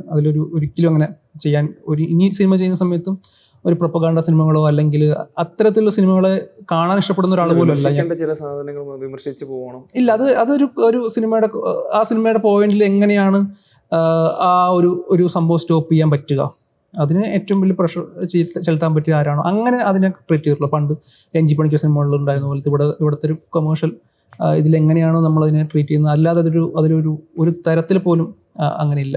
മറ്റേ എൻ്റെ രാഷ്ട്രീയം കുത്തിക്കയറ്റാൻ നോക്കുന്ന സംഭവമില്ല. അത്തരം രാഷ്ട്രീയം കുത്തിക്കയറ്റുന്നത് എനിക്ക് ഒരു അനുകൂല ഇതുള്ള ആളുമല്ല. സോഷ്യൽ ഇഷ്യൂ ഒരു സംഭവം ഉണ്ടായാലും അതിനെക്കുറിച്ച് നമ്മൾ ചെറിയ കാര്യങ്ങൾ അതൊക്കെ ഉണ്ടാവും. ഇപ്പോഴത്തേക്ക് ഷാഫിക്ക് മാത്രമല്ല, ഇപ്പോൾ രാഹുലായിട്ടാണെങ്കിലും ഈ പറയുന്ന ഒരുപാട് യുവ നേതാക്കളുമായിട്ടും ഇവരൊക്കെ എന്താണ് MP MLA ഒക്കെ ആവുന്നതിന് മുമ്പ് സൗഹൃദമുള്ള ഒരാളായിരുന്നു ഞാൻ. ജോഫിൻ KCU മേഖലയിൽ വർക്ക് ചെയ്തിട്ടുണ്ട്. അതുകൊണ്ട് തന്നെയാണ് അതായത് എൻ്റെ ഒരു ചെറിയ പ്രായത്തിൽ ഈ പറയുന്ന സിനിമയും രാഷ്ട്രീയവും ഇപ്പോൾ നമ്മുടെ ഒരു കേരളത്തിലെ ക്യാമ്പസുകളിൽ പഠിക്കുന്ന യുവാക്കളുടെ സംഭവം എന്ന് പറഞ്ഞു കഴിഞ്ഞാൽ പ്രത്യേകിച്ച് ഇപ്പോഴും ഉണ്ടാവുമായിരിക്കും സിനിമയും രാഷ്ട്രീയമൊക്കെ അവരുടെ ജീവിതത്തിൻ്റെ ഭാഗമാണ്. അപ്പം ഞാൻ പഠിക്കുന്ന സമയത്ത് എൻ്റെ ജീവിതത്തിൻ്റെ ഭാഗമായിരുന്നു ഈ പറയുന്ന ഞാനൊരു സർക്കാർ സ്കൂളിൽ പഠിച്ച ഒരാളാണ്. സർക്കാർ സ്കൂളിൽ പഠിക്കുന്ന സമയത്ത് ഞാൻ കോളേജ് പഠിച്ചത് കോയമ്പത്തൂരായിരുന്നു. പക്ഷേ എൻ്റെ സ്കൂളിംഗ് ഒക്കെ പ്രോപ്പർ ഗവൺമെൻറ് സ്കൂളിൽ പഠിച്ച ഒരാളായിരുന്നു. എൻ്റെ അച്ഛയമ്മയൊക്കെ അങ്ങനെ എൻ്റെ അച്ഛയുടെ സ്കൂളിൽ തന്നെയാണ് ഞാൻ പഠിച്ചത്. അപ്പോൾ അവിടെയൊക്കെ സ്കൂളിൽ സജീവ രാഷ്ട്രീയം ഉണ്ടായിരുന്നൊരു സ്കൂളാണ് എൻ്റെത്. മുണ്ടൂർ ഹൈസ്കൂൾ എന്ന് പറയുന്ന ഞാൻ പഠിച്ച സ്കൂളിൽ ഇപ്പോഴും അവിടെ ഇലക്ഷൻ നടക്കുന്ന SFI KSU ABP എന്ന് പറയുന്ന ചെറിയ 5ാം ക്ലാസ്സിലെ കുട്ടികൾ വരെ കാൻഡിഡേറ്റ്സ് ആയിട്ട് രാഷ്ട്രീയപരമായിട്ട് ചിന്തിക്കുന്ന അത്രയും പൊളിറ്റിക്കലി അങ്ങനെ നിൽക്കുന്നൊരു സ്കൂളിലാണ് ഞാൻ പഠിച്ചത്. അപ്പോൾ ചെറിയ പ്രായം തൊട്ട് എനിക്ക് രാഷ്ട്രീയമുണ്ട്. എൻ്റെ അച്ഛൻ സ്കൂളിലൊക്കെ വന്നിട്ടുണ്ട്. എൻ്റെ അച്ഛൻ സജീവ രാഷ്ട്രീയത്തിലുണ്ടായിരുന്ന അധ്യാപകനായിരുന്നു, സജീവ രാഷ്ട്രീയത്തിലുണ്ടായിരുന്ന ആളാണ്. അപ്പോൾ അതുകൊണ്ട് തന്നെ വീട്ടിൽ പൊളിറ്റിക്സ് ഉണ്ട്, ജീവിതത്തിൽ പൊളിറ്റിക്സ് ഉണ്ട്. ഞാൻ ചെറിയ പ്രായം തൊട്ട് തന്നെ സിനിമയിൽ എങ്ങനെയാണോ ഇൻവോൾവ് ആയത് അതുപോലെ തന്നെ രാഷ്ട്രീയത്തിലും പ്രവർത്തിക്കുന്നതിനേക്കാൾ ഉപരി അത് പിന്തുടർന്നിട്ടുള്ള കാഴ്ചപ്പാടുള്ള ആളാണ്. അത് പറയുന്നതിലൊന്നും യാതൊരു മടിയും ഇല്ലാത്ത ആളാണ്. ഓൾട്ടർനേറ്റീവ് ഹിസ്റ്ററി എന്ന് പറഞ്ഞ ജോണറിലാണ് ഈ സിനിമ കഥ പറയുന്നത്. അപ്പോൾ ജോഫിനെ സംബന്ധിച്ചിടത്തോളം ഓൾട്ടർനേറ്റീവ് ഹിസ്റ്ററിയിൽ പ്രേക്ഷകർക്ക് സജസ്റ്റ് ചെയ്യാൻ പറ്റുന്ന ഒരു 5 സിനിമകൾ അല്ലെങ്കിൽ 3 സിനിമകൾ പെട്ടെന്ന്. Once upon time in Hollywood ഉണ്ട്, ഇൻഗ്ലോറിയസ് ബാസ്റ്റേഴ്സ്. പിന്നെ ഏതൊക്കെയാ വരുന്നത്? ഇത് രണ്ടാണ് വേറെ ഓർമ്മ വരുന്നത്. മലയാളത്തിൽ ഇപ്പൊ ഈ വടക്കം വീരഗാഥ എല്ലാവരും പറയുമെങ്കിലും വടക്കം വീരഗാഥ ഓൾട്ടർനേറ്റീവ് ഹിസ്റ്ററി അല്ല, അതൊരു ഹിസ്റ്ററി അല്ലല്ലോ, അതൊരു ഫോക്ക് അതാണല്ലോ. പറയുകയാണെങ്കിൽ ഈ പറഞ്ഞ ലക്കി ഭാസ്കറിൽ ഒരു ചെറിയൊരു എലമെന്റ് ആണ് കാണാൻ സാധിക്കുന്നല്ലേ. അതൊരു ആൾട്ടർനേറ്റീവ്, അതൊരു ക്യാരക്ടേഴ്സ് സെയിം അല്ലല്ലോ. പക്ഷെ എനിക്ക് തോന്നിയ ഉറുമി വേണമെങ്കിൽ നമുക്ക് അങ്ങനെ പറയാൻ പറ്റുമെന്ന് RRR അങ്ങനെ 2 ക്യാരക്ടേഴ്സിനെ ഒരു സിനിമയിലേക്ക് കൊണ്ടുവന്ന ആളാണ്. പിന്നെ സത്യം പറഞ്ഞ ഹണി ബി 2.5 വേണമെങ്കിൽ ഒരു പറയാവുന്ന ഒരു സിനിമയാണ്. മറ്റിത് വരുമോ, നമ്പർ 20 മദ്രാസ് മേൽ വരുമോ? ഇല്ല, അതിൽ മമ്മൂക്ക വരുന്ന സിനിമകളുടെ പേരൊക്കെ പറയുന്നതല്ലാതെ പറയാൻ പറ്റില്ല. മറ്റേ നമ്മുടെ വൺസ് അപ്പോൺ ടൈം ഇൻ ഹോളിവുഡും ഇതുമാണ്. അടുത്ത ചോദ്യം ഈ ജോഫിനോടാണ്. സിനിമ സെറ്റിലെ ആദ്യ ദിവസം അല്ലെങ്കിൽ അത് ആദ്യ ദിവസം എങ്ങനെയുണ്ട് എക്സ്പീരിയൻസ്? ആദ്യം ഒരു സിനിമ സെറ്റിലെ എക്സ്പീരിയൻസ് എങ്ങനെയുണ്ട്? പ്രീസ്റ്റിൻ്റെത് ഭയങ്കര ടെൻഷൻ നിറഞ്ഞ അല്ലെങ്കിൽ ഒരു വേറൊരു മാനസികാവസ്ഥയിൽ കൂടെ പോയ ഒരു സിനിമയാണ്. പ്രത്യേകിച്ച് മമ്മൂക്ക പടമാണ്. അപ്പോൾ ഞാൻ ആദ്യം പ്ലാൻ ചെയ്ത് ആദ്യത്തെ ഒരു 3-4 ദിവസം മമ്മൂക്ക ഇല്ലാതെ ഷൂട്ട് ചെയ്ത് ഞാനൊന്ന് സെറ്റായിട്ട് പിന്നെ മമ്മൂക്കയെ കൊണ്ടുവരാമെന്നുള്ളതാണ് ഞാൻ ആദ്യം പ്ലാൻ ചെയ്തിട്ടുണ്ടായിരുന്നു. പക്ഷെ മമ്മൂക്ക പറഞ്ഞു അങ്ങനെ വേണ്ട, എന്നെ വെച്ച് തുടങ്ങിക്കോട്ടെ എന്ന് പറഞ്ഞു.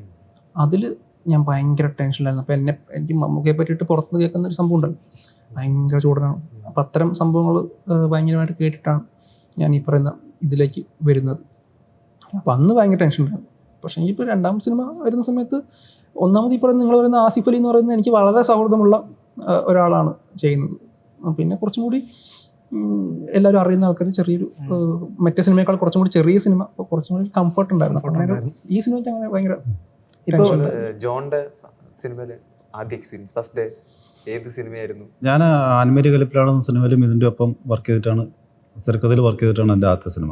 ഫസ്റ്റ് ഡേ ഓർമ്മയുണ്ടോ? അതായത് ആദ്യമായിട്ടൊരു സിനിമ സെറ്റിലേക്ക് വന്ന് ഫസ്റ്റ് ഡേ നമ്മൾ എല്ലാം ഇതെങ്ങനെ ഉണ്ടാവും എന്നുള്ളൊരു ഒരു ചെറിയൊരു ആങ്സൈറ്റി ഉണ്ടായിരുന്നു. പക്ഷേ നമ്മൾ പ്രീ പ്രൊഡക്ഷൻ സമയത്തെല്ലാം നമ്മളൊരു ടീമായിട്ട് വർക്ക് ചെയ്ത് നമ്മളെല്ലാം കൂടെ ഒരുമിച്ചാണ് ലൊക്കേഷനിലേക്ക് പോകുന്നത്. അപ്പോൾ അവിടെ ഒരു വ്യക്തി ചെന്നിറങ്ങുക എന്ന് പറയുന്നതിലുപരി നമ്മളൊരു സിസ്റ്റത്തിൻ്റെ ഭാഗമായിട്ട് വളരെ ഒരു പ്രൊഫഷണലായിട്ട് ഓർഗനൈസ് ചെയ്ത ഒരു പരിപാടിയിലേക്ക് വന്നിറങ്ങുന്നു എന്നുള്ള ഫീൽ ചെയ്തത്. പിന്നെ മിഥുൻ എൻ്റെ അടുത്ത സുഹൃത്തായതുകൊണ്ട് പിന്നെ സണ്ണി അടുത്ത സുഹൃത്താണ്. അപ്പം അങ്ങനെ ഒരു കൂട്ടായ ഒരു ലൊക്കേഷനൊക്കെ ആയതുകൊണ്ട് എനിക്ക് അങ്ങനെ ഭയങ്കര ടെൻഷനൊന്നും ഉണ്ടായിരുന്നു. പക്ഷേ ഭയങ്കര കൗതുകം ഉണ്ടായിരുന്നു. ആ ഒരു കൗതുകം അത് നോർമലി ഉണ്ടാകുന്നതായിരിക്കും. അതാ എനിക്ക് ഒരു ഭയങ്കര കൗതുകമാണ് തോന്നിയത് സിനിമ. അതെ. ആദ്യമായിട്ട് ലൊക്കേഷനിൽ എന്ത് നടക്കുന്നു, അതുപോലെ നമ്മൾ എഴുതിയ സീനുകളൊക്കെയാണ് ഷൂട്ട് ചെയ്യാൻ പോകുന്നത്. അപ്പം അതിൻ്റെ കൗതുകം നന്നായിട്ടുണ്ടായിരുന്നു. ഇപ്പോൾ ഇതോട്ട് റിലേറ്റ് ചെയ്ത് തന്നെ ചോദിക്കണം, മിഥുനെ കണ്ടുമുട്ടിയില്ലായിരുന്നെങ്കിൽ, മിഥുൻ മാനുവൽ തോമസ് എന്ന് പറയുന്ന വ്യക്തി എന്താ? അത് കണ്ടുമുട്ടിയ സ്ഥിതിക്ക് ഇനിയിപ്പോൾ കണ്ടുമുട്ടിയില്ലായിരുന്നെങ്കിൽ ചെറുപ്പം തൊട്ടുള്ള ഞങ്ങൾ ഡിഗ്രിക്കാണ് കണ്ടുമുട്ടുന്നത്. അപ്പം ഞങ്ങൾ സുഹൃത്തുക്കളാണ്. അപ്പം ഞങ്ങൾ ഒരുമിച്ച് സിനിമകൾ കാണും. അങ്ങനെ ഞങ്ങൾ ഗ്രൂപ്പായിട്ട് സിനിമ കാണാൻ പോയി കഴിഞ്ഞാലും സിനിമ കണ്ടു കഴിഞ്ഞ് ഇറങ്ങി കഴിഞ്ഞാൽ ചർച്ച ചെയ്യുമ്പോൾ ഞങ്ങൾ രണ്ടുപേരും അങ്ങോട്ടും ഇങ്ങോട്ടും ഇതിൻ്റെ പ്രമേയത്തെ പറ്റിയൊക്കെ ചർച്ച വരും. അപ്പം അവന് സിനിമയ്ക്ക് ഭയങ്കര ഒരു പ്രേക്ഷകനിലുപരി ഒരു താല്പര്യം ഉണ്ടെന്നും എനിക്കും അങ്ങനെ താല്പര്യം ഞങ്ങൾക്ക് രണ്ടുപേർക്കും മനസ്സിലായി. അപ്പം അങ്ങനെ സിനിമകൾ കൂടുതൽ തേടിപ്പിടിച്ച് കാണാനും റിലീസ് ചെയ്യുന്ന എല്ലാ സിനിമകളും ക്ലാസ് കട്ട് ചെയ്ത് പോയി കാണുന്നു. അപ്പം അങ്ങനെ അവനെ പരിചയപ്പെട്ടത് സിനിമയിലേക്കുള്ളൊരു ട്രേണിംഗ് പോയിൻ്റായി എൻട്രി ആയി. പിന്നെ ഞങ്ങൾ അങ്ങോട്ടും ഇങ്ങോട്ടും പല കാര്യങ്ങളിലും എൻകറേജ് ചെയ്യും. കഥകൾ ആദ്യകാലം മുതലേ അങ്ങോട്ടും ഇങ്ങോട്ടൊക്കെ പറയുകയും ചർച്ച ചെയ്യുന്ന അങ്ങനത്തെ ഒരു വളരെ ക്രിയേറ്റീവായിട്ടുള്ളൊരു ബന്ധം അന്നും ഇന്നും കാത്തു സൂക്ഷിക്കുന്നതാണ്. ജോഫിനൊക്കെ എന്നതിൽ മമ്മൂക്കയെ ആദ്യമായിട്ട് ഇപ്പോൾ ഒരു ഫാൻ ബോയിൽ നിന്നും ആദ്യം മമ്മൂക്കയെ കാണുന്നൊരു ദിവസം അത് ഓർമ്മയുണ്ടാവും? ഓർമ്മയുണ്ട്. അതായത് ഞാൻ കോളേജിൽ പഠിക്കുന്ന സമയത്ത് ഞാനൊരു മാർക്കറ്റിംഗ് കമ്പനി തുടങ്ങിയ കാര്യം പറഞ്ഞു. അപ്പോൾ മാർക്കറ്റിംഗ് കമ്പനിയിൽ ഞാൻ ചെയ്ത സംഭവം എന്ന് വെച്ച് കഴിഞ്ഞാൽ അന്ന് എല്ലാവർക്കും ഇപ്പോഴത്തെ ആൾക്കാർക്ക് മുയൽ മീഡിയ എന്നായിരുന്നു അതിൻ്റെ പേര്. അപ്പോൾ ഞാനതിൽ ചെറുതായിട്ട് ഇങ്ങനെ എഴുതി ഇങ്ങനെ ഇടും. അപ്പോൾ അതിൽ എപ്പോഴും ഞാനൊരിക്കൽ എഴുതിയിട്ടൊരു സംഭവം എന്ന് വെച്ചാൽ മമ്മൂക്കയുടെ പേര് ഇടയ്ക്ക് PG വിശ്വംഭരൻ സാറാണ് തോന്നുന്നു സജിൻ എന്ന് പറഞ്ഞ് ആക്കിയിട്ടുണ്ടായിരുന്നു. അത് പണ്ടൊക്കെ ഒരുപാട് സ്ഥലങ്ങളിലൊക്കെ വന്ന ആർട്ടിക്കിൾസൊക്കെ വന്നൊരു സംഭവമാണ്. അന്ന് ഞാൻ സജിന് പകരം വേറെ എന്തോ ആണ് എഴുതുന്നതാണ് എൻ്റെ ഓർമ്മ. പക്ഷെ അത് കറക്റ്റ് എനിക്ക് ഓർമ്മ കിട്ടുന്നില്ല. അപ്പോൾ ഒരു ദിവസം അങ്ങനെ എന്തോ എഴുതി ഞാൻ പോസ്റ്റ് ചെയ്തു. അതിന് നല്ല റീച്ച് വന്നു. അപ്പോൾ ഈ ഫേസ്ബുക്കിലൊക്കെ ഭയങ്കര റീച്ചുള്ള തുടക്ക സമയത്ത് ആർട്ടിക്കിൾസൊക്കെ നല്ല റീച്ച് ആവുന്ന സമയമാണ്. അങ്ങനെ ഈ പോസ്റ്റ് ഭയങ്കര റീച്ചായി. അതെനിക്ക് 10,000 അന്നത്തെ കാലത്ത് ഷെയറും പരിപാടിയൊക്കെ വന്നു എന്നുള്ളൊരു ഓർമ്മ. അപ്പോൾ ഞാൻ ഒരു ദിവസം കോളേജിൽ നിൽക്കുന്ന സമയത്ത് ഈ മനാഫ് എന്ന് പറയുന്ന അബ്ദുൽ മനാഫ് എന്ന് പറയുന്നത് നിങ്ങൾക്ക് അറിയാമെന്നറിയില്ല. ഇപ്പോൾ ഫ്രൂട്ട് ബേയുടെയൊക്കെ ഫ്രൂട്ട് ബേ എന്ന് പറയുന്ന ഇതിൻ്റെ ഓണറായിട്ടുള്ള അബ്ദുൽ മനാഫ് എന്ന് പറയുന്ന ആൾ അന്ന് മമ്മൂക്കയുടെ മാനേജറായിരുന്നു. മാനേജർ എന്നാൽ സോഷ്യൽ മീഡിയ ഹാൻഡിൽ ചെയ്യുന്ന ആളായിരുന്നു. അപ്പം പെട്ടെന്ന് എനിക്ക് മനാഫ്കയുടെ ഒരു മെസ്സേജ് വരികയാണ്, ഇങ്ങനെ പേജ് മൊബൈലിൻ്റെ മെസ്സേജൊക്കെ വരുന്നത്, ഇങ്ങനെ എന്നെ ഒന്ന് വിളിക്കണം അർജൻറ്റാണ്, ഞാൻ മമ്മൂക്കയുടെ ഇങ്ങനത്തെ മാനേജറാണെന്നിട്ട്. അപ്പോൾ ഞാൻ പെട്ടെന്ന് ക്ലാസ്സിൽ ഇരിക്കുന്ന സമയത്ത് സാധനം കാണുന്നത് ഭയങ്കരമായിട്ട് ഞാൻ പെട്ടെന്ന് പോയിട്ട് വിളിച്ച സമയത്ത് നിങ്ങളൊന്ന് മമ്മൂക്ക കാണണം എന്ന് പറയുന്നുണ്ട് എന്ന് സംഭവം പറഞ്ഞു. അങ്ങനെ ഞാൻ വന്ന് ആദ്യം മനാഫ്കയെ കണ്ടു. അങ്ങനെ സംസാരിച്ച സമയത്ത് പിന്നെ മനാഫ്കയാണ് നേരെ മമ്മൂക്കയിലേക്ക് കൊണ്ടുപോകുന്നത്. എനിക്കൊന്നു കമ്മത്തിൽ ലൊക്കേഷനിലോ മമ്മൂക്ക അടുത്ത് പോയിട്ട് ഈ സംഭവം ഞാൻ ആദ്യമായിട്ട് കാണുന്നത്. അപ്പോൾ ഇത് എവിടെ നിന്നാണ് ഈ സംഭവം കിട്ടിയത്, നിങ്ങൾ എഴുതിയ പേര് തെറ്റാണ്, ഈ സംഭവം പുള്ളി കണ്ടു, ഈ മൊബൈലിൻ്റെ പോസ്റ്റ് പുള്ളി കണ്ടു എന്നുള്ളതാണ് അതിൻ്റെ ഒരു കൗതുകം. അപ്പോൾ അത് കണ്ടിട്ട് അത് പേര് തെറ്റാണ് ശരിക്കും. അത് പുള്ളി പണ്ടൊക്കെ ഇത് ഒരുപാട് ഇതൊക്കെ വന്നതാണ്, പക്ഷെ ഇത് നിങ്ങൾക്ക് ഇപ്പോൾ എവിടെ നിന്ന് കിട്ടി എന്ന് വെച്ച സമയത്ത് ഞാൻ പണ്ട് എവിടെ നിന്ന് വായിച്ച ഒരു ഓർമ്മയിൽ നിന്നാണ് ഞാൻ ഈ സംഭവം എഴുതിയിരുന്നത്. പണ്ടത്തെ എവിടെയോ ചിത്രഭൂമിയിൽ എവിടെയോ വായിച്ചൊരു ഓർമ്മയിൽ നിന്നാണ് ഈ സംഭവം ഞാൻ എഴുതിയിരുന്നത്. ആ ഒരു തെറ്റിൽ നിന്നാണ് മമ്മൂക്ക നോട്ടീസ് ചെയ്തത്. അപ്പോൾ അത് സജിൻ, എനിക്ക് പേരുകൾ ചെറിയ കൺഫ്യൂഷൻ ഉണ്ട്. സജിൻ എന്നാണ് പുള്ളിയുടെ സജിൻ എന്നാണ് പേര്. ഞാൻ എഴുതിയിട്ടുണ്ടായിരുന്നത് വേറെന്താണ്, സാജൻ എന്നാണോ എനിക്ക് സംശയമുണ്ട്. അപ്പോൾ സാജൻ അല്ല സജിൻ എന്നാണ് എന്ന് പറഞ്ഞിട്ട് സംഭവം പറഞ്ഞ് ആ കഥയൊക്കെ പറഞ്ഞിട്ടാണ് പിന്നെ അങ്ങനെയാണെന്ന് ആദ്യമായിട്ട് നമുക്ക് കിട്ടിയത്.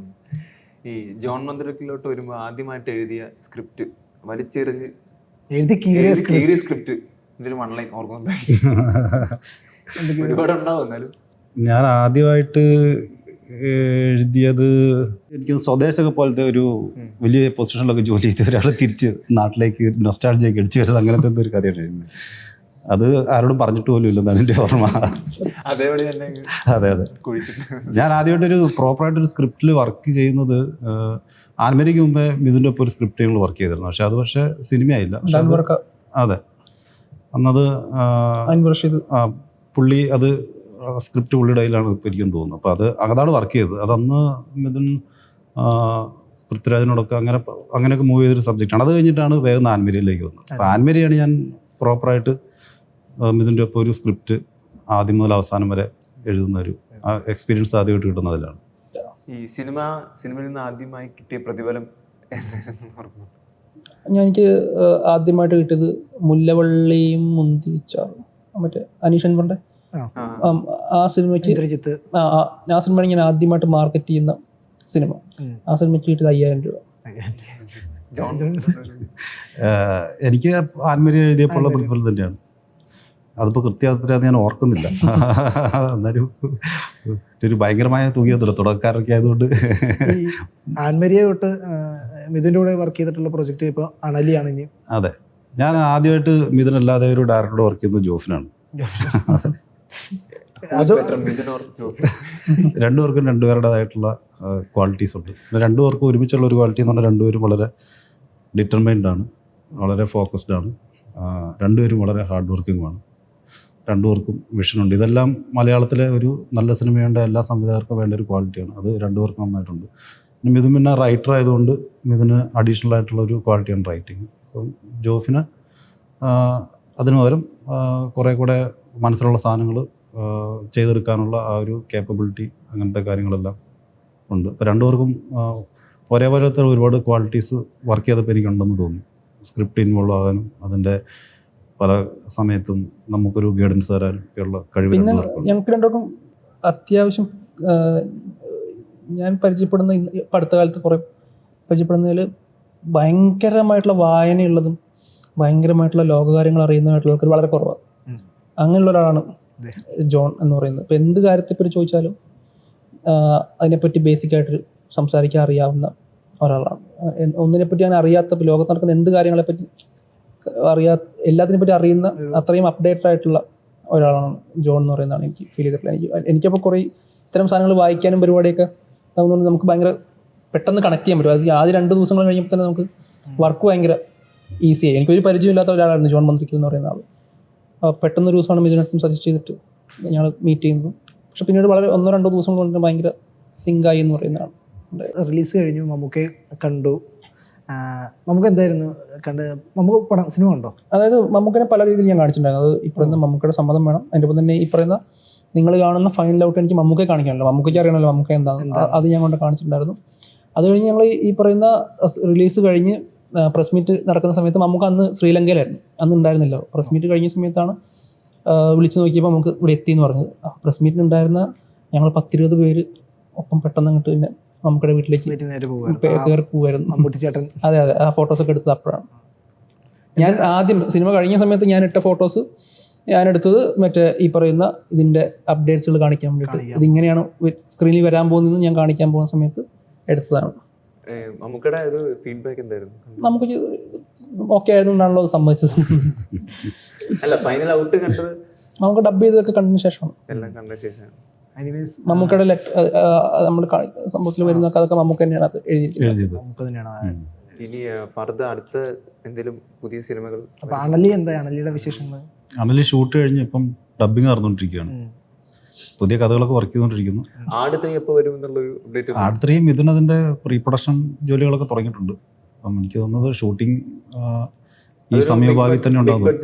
അതെ അതെ, പുള്ളിയുടെ 3Dയുടെ കാര്യം എനിക്ക് അറിയത്തില്ല, പക്ഷെ അതൊരു ഒരുപാട് പ്രത്യേകതകളൊക്കെ ഉള്ള വലിയ ക്യാൻവാസിൽ നടക്കുന്ന ഒരു സിനിമയാണ്.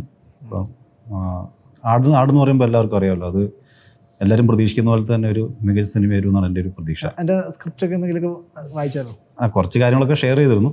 അപ്പം ഷെയർ ചെയ്ത കാര്യങ്ങളൊക്കെ വളരെ ഇൻട്രസ്റ്റിംഗ് ആയിട്ട് തന്നെ തോന്നി.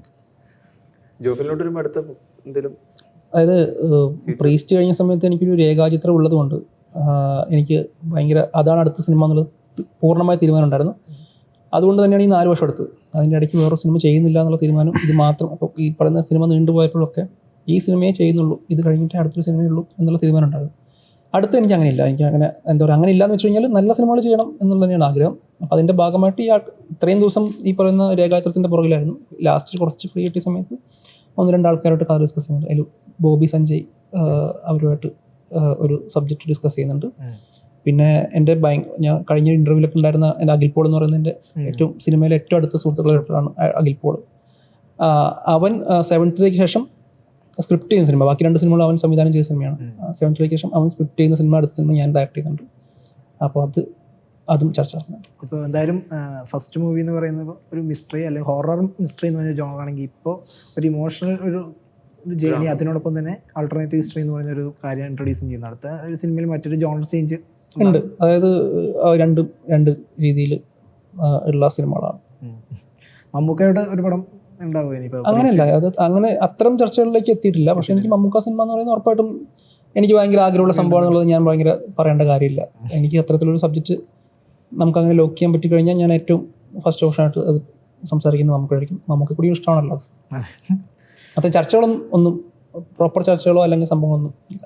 സ്റ്റാർട്ട് ചെയ്തിട്ടില്ല. അപ്പോൾ രേഖാചിത്രം ഇപ്പോൾ നിറഞ്ഞ സദസ്യം ഓടിക്കൊണ്ടിരിക്കുകയാണ്. ഇനിയും ഒരുപാട് പ്രേക്ഷകർ കാണാത്തവർ ഇനിയും ഇപ്പോഴും ഞാൻ പ്രേക്ഷകരോട് പറയാൻ ഉദ്ദേശിക്കുന്ന സംഭവം എന്ന് വെച്ച് കഴിഞ്ഞാൽ ഇതൊരു ത്രില്ലർ സിനിമയല്ല. അത് ആൾക്കാർ മനസ്സിലാക്കി സിനിമ കാണാൻ പോകുന്ന ആൾക്കാരിലേക്ക് നമ്മൾ എന്തെങ്കിലും ഇഞ്ചക്ട് ചെയ്യല്ല. പക്ഷേ ഈ സിനിമ ഒരു ത്രില്ലർ സിനിമയായിട്ട് അപ്രോച്ച് ചെയ്യരുത്. അങ്ങനെ അപ്രോച്ച് ചെയ്ത് കഴിഞ്ഞാൽ ചിലർക്ക് സിനിമ വർക്കാവാതെ വരും. പിന്നെ ആദ്യ ദിവസങ്ങളിൽ കണ്ടതും 2ാം ദിവസങ്ങളിൽ കണ്ടതായിട്ടുള്ള ആൾക്കാർ കാണുമ്പോൾ ഉണ്ടാകുന്ന സർപ്രൈസ് എലമെൻറ്റുകളെല്ലാം ഇപ്പോൾ ഏകദേശം പോയിക്കൊണ്ടിരിക്കുകയാണ്. ഓരോ ദിവസങ്ങളും വന്നുകൊണ്ടിരിക്കുകയാണ്. അപ്പോൾ അതറിയാതൊക്കെ ഒരു കാണണമെങ്കിൽ കുറച്ചും കൂടി രസം ഉണ്ടാവും എന്നുള്ള ഫീൽ എനിക്ക് ഭയങ്കരമായിട്ട് എപ്പോഴും ഉണ്ട്. അപ്പോൾ അതിൽ ഒരു പ്രീ ജഡ്ജ്മെൻ്റ് അല്ലാതെ ഭയങ്കര ഫ്രീ ആയിട്ട് സിനിമ കാണുക, ഒരു ത്രില്ലർ എക്സ്പെക്ട് ചെയ്ത് പോവാതെ സിനിമ കാണുക എന്നുള്ളതാണ് എനിക്ക് ഇനി പറയാനുള്ളത്. അപ്പോൾ സിനിമയ്ക്ക് എല്ലാവിധ ആശംസകളും. Thank you so much.